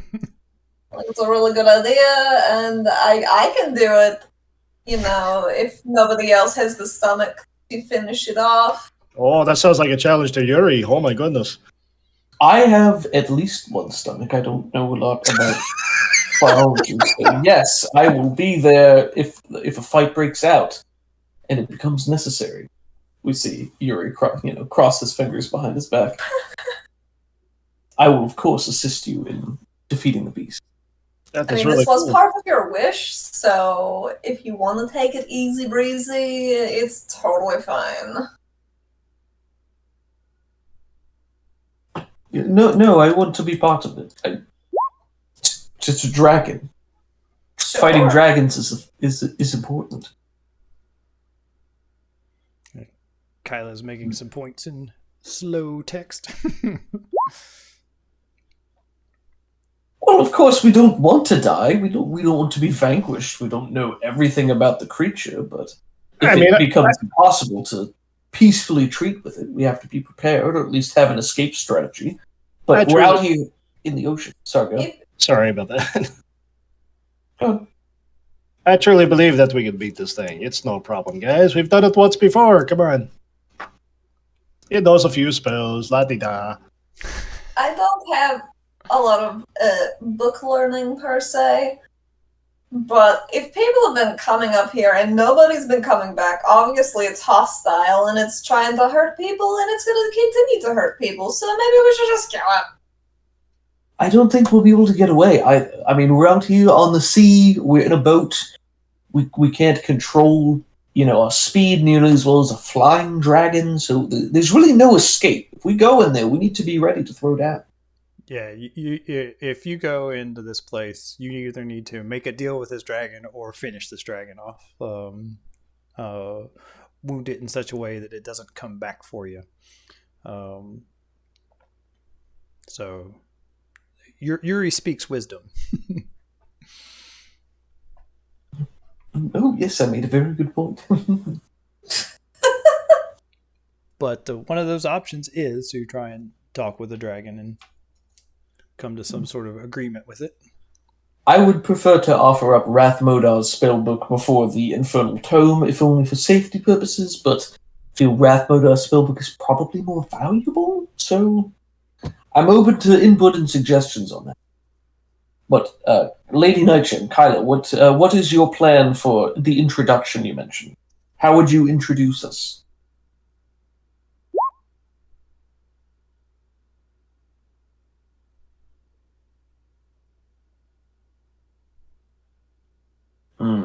It's a pretty solid opening.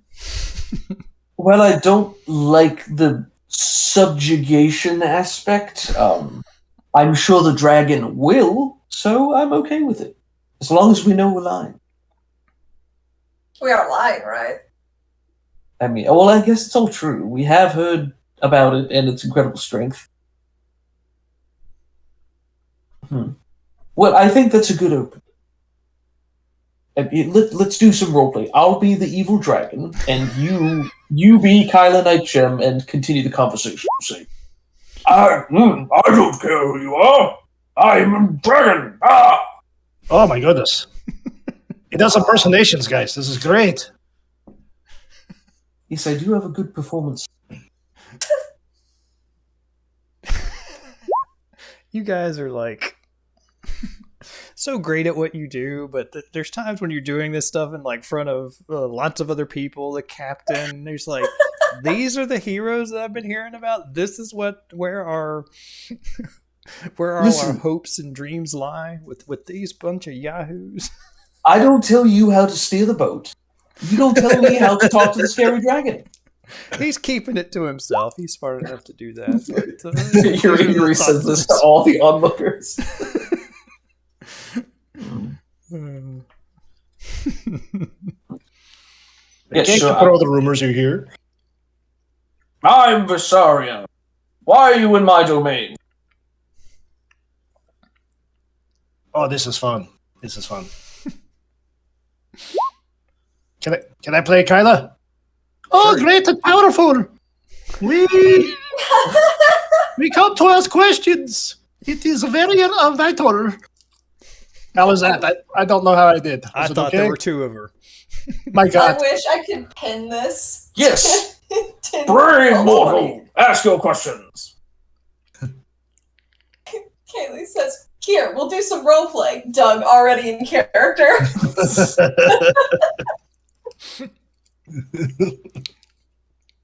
I think the typing for Kaylee roleplay is a little too slow. So I don't think this scene is going to play out to its fullest.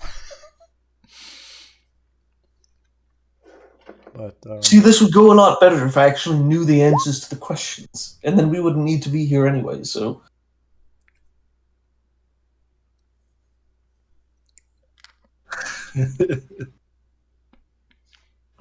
Okay, so maybe we just kind of tiptoe in, say hello, and hopefully Macath is there.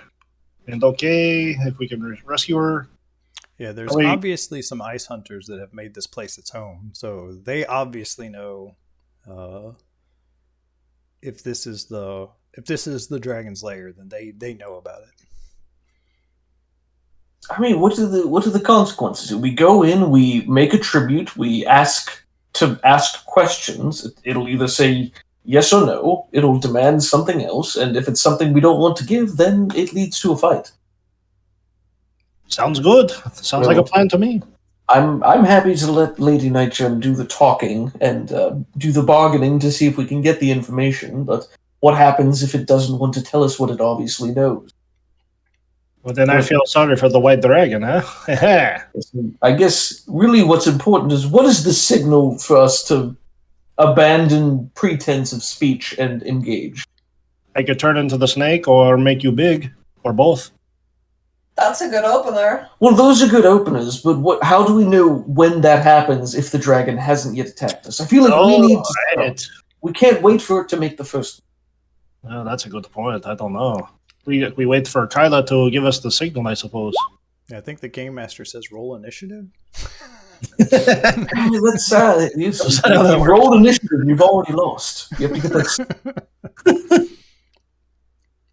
I think I'm confused about aren't we like supposed to kill these bad evil things? Why are we talking to, she's a huge hypocrite already.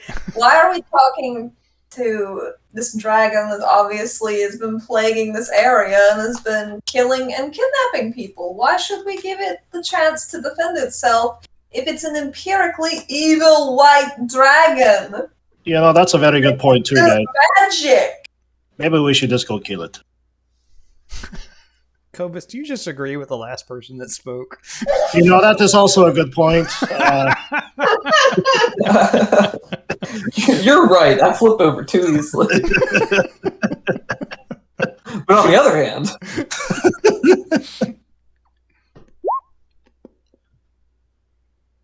I mean, risk is always here, right? This is how we tell great tales, how Yuri tells all of his stories. Risk is always involved. that is one of the important ingredients in drama. Yes. I mean, you charged in to fight, what's that guy, Cyanrath? And you got beat up, but then you showed him second time, right? I sure did.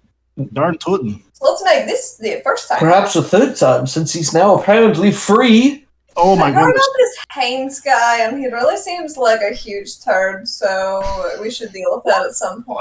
It's great. He gave a great wedding gift. He's such a good person, you know. He's Oh, misunderstood. you're right. I forgot about that. Ugh. I imagine Astor just like punctuates a lot of her statements with like lazy stretches as she's like limbering up to fight.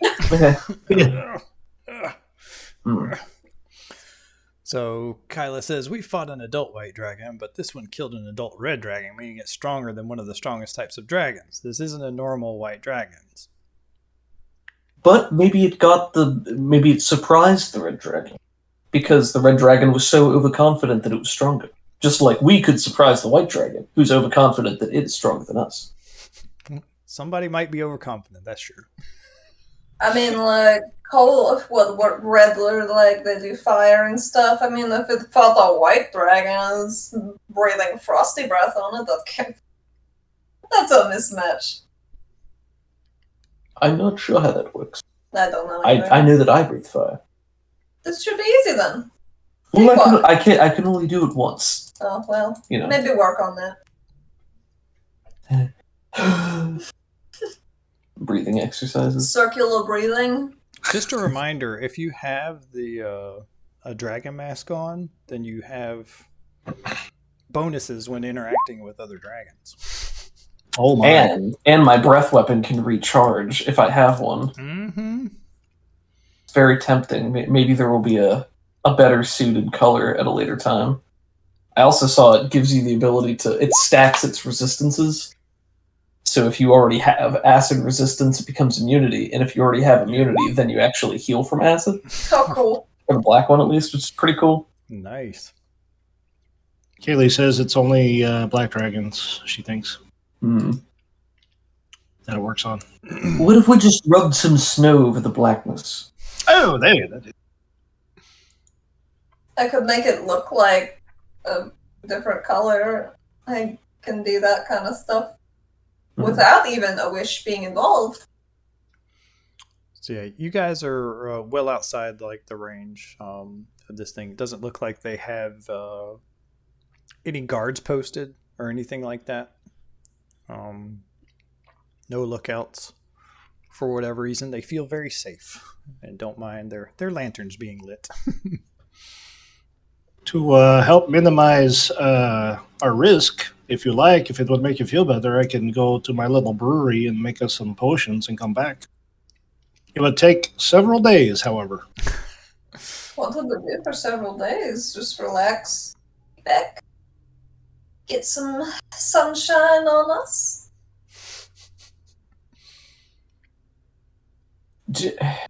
I'm still just concerned that if this is a smarter, more intelligent white dragon and it's very ruthless and it can cast spells, if it will just deal with us, and then after it gets what it wants out of us, kill us anyway. Duplicitous. It seems like every dragon we've come across has not been super nice, except for that one golden one. No, but yeah, they all seem to be like happy with murder and all this other stuff. I don't think. I don't know if this is going to be much difference. Linathan made deals with you. That's true. The blue dragon did, Well, but even he was a little rude. out of character. And so far, Borag Hamanthar has kept his word. There is a clock that says he's going to attack your town someday. But that's in the future. Don't even. Yeah, he seems cool. One more tick on that clock. He's Cool cool about for it. now. He Well, maybe we just just need to give requires him more trust. placation. It's like car maintenance. Every 3 months you got to take it in and change the oil. Here you got to just send a little 3 money his months? way. Or death and decay, whichever. So, out of character, it sounds like we're going to try diplomacy, but Mhm. prepare for the worst. Yeah. And do we have like a meta criteria that will say, okay, we're dropping this now, we're going to start combat, or are we just going to wait for it to happen? Or Hostile dragon. Beat him up. obviously, if he attacks us, we're fighting back. Oh, I mean just like even passive aggressive. If he's rude to us. Is Astor going to try to force the issues? Like, I thought you would be more powerful or bigger or something. I'm not. I can't speak to what Astor does in the moment because I don't know till I get there. You know, That's I fair. live moment by moment as this lady. But yeah, I'm excited to see this.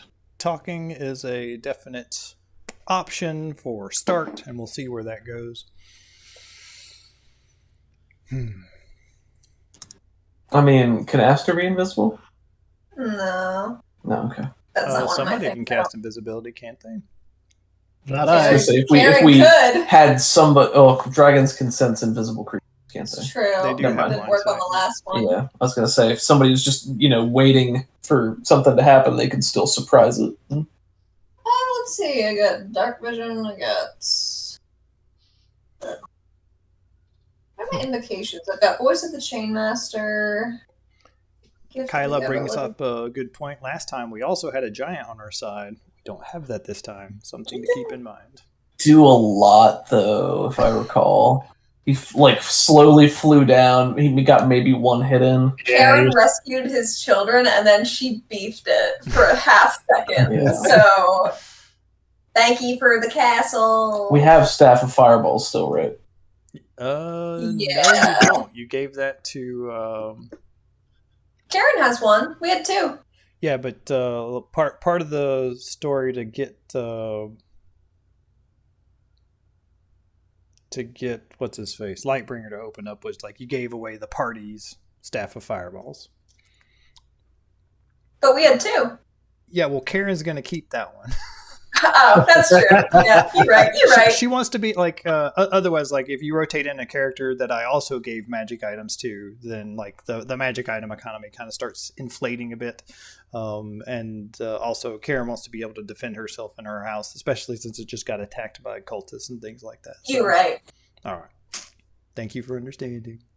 Oh, yeah, no. I genuinely forgot which things got passed around. Right.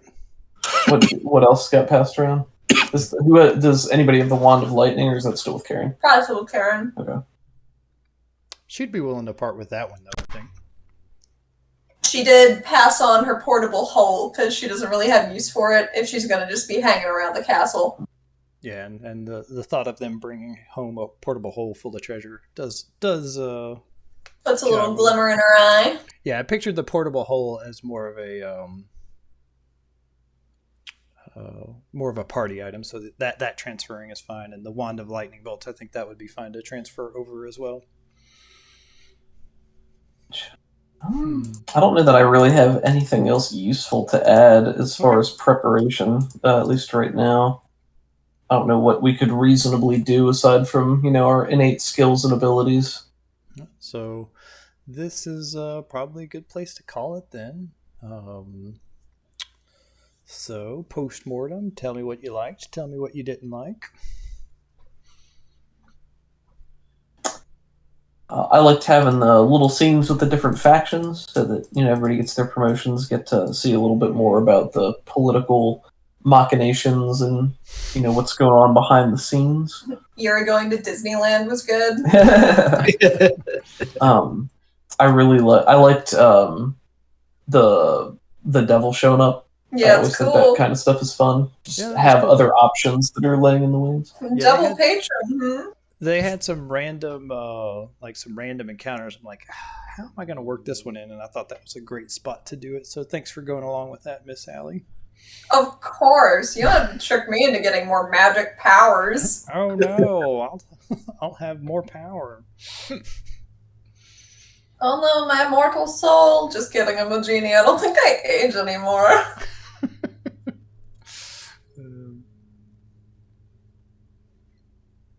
My weary bones. Oh, I still have bones. Don't they? Not that I know of. Yeah, I don't have any specific mechanics for this, but I'll try to come up with some stuff for like little bitty demon packs that don't really matter. Nice. And some mechanic effects. And if you're wanting to take more levels of Warlock, then this is a good opportunity to do it. Dope. Yeah, we can't change that. We can't choose our consequences. We can only choose our actions. So, we chose to play D&D last night. Now, my voice is starting to go too. So I'm wondering if I'm gonna have the same thing tomorrow. Got plenty of time to heal up before next time. Yeah, take a look at those brewing rules and let me know what you think. Yeah, I made a shortcut, man. I'm really digging the items are really cool too. Nice. Yeah, the cool part about going to level 5 is it's going to be like a personal reward, something that I think that character would enjoy or would appreciate. I definitely love that. Very cool. Cool. I'm happy. Kaylee helped me come up with that idea. So. Well, thank you. That was awesome, man. Yeah, there's some fun stuff in here. I definitely want to do maybe like on the side if. Yeah, the cool part is like the way I have it set up is like you guys are traveling around here. It's like there's not trees out here, unfortunately, but like you could have set something up and have it working before you went off on your merry way. So we can roll when you get back. You can open up your pantry and. I would definitely love to do that. Cool. I'm going to be dealing out some potions to people.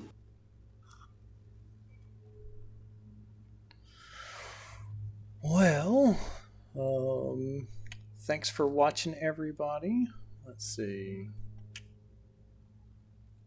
Is there any place we want to go?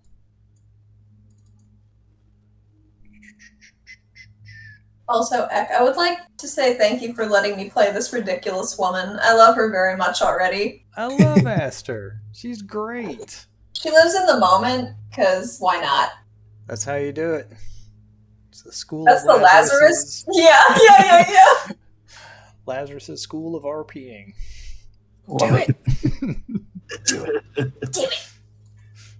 Cool. Insert Palpatine gif here. Do it. Yeah. Do it. I don't see anybody really doing anything, so I guess we'll just end the stream. So thanks for hanging out, everybody. Let's see. Thanks, everybody. Interested? You can join the Discord and all that fun stuff. And it looks like my chatbot's not working, so whatever. You can check the About page, but thanks for watching. Don't forget to check out RPG for You and Me with Allie. And we'll see you in a couple of weeks when we're going to go invading this dragon's lair and try to talk to this boy. See what happens. Sounds good. Yeah. So. Thanks for running, Ek. Thanks for running. Yeah, thank you. A treat every time. Heck yeah. You feel better, Kaylee? Yeah, really. Yeah. Hope you feel better. So, bye, everybody. Have a good day. Bye, guys. Bye. See ya.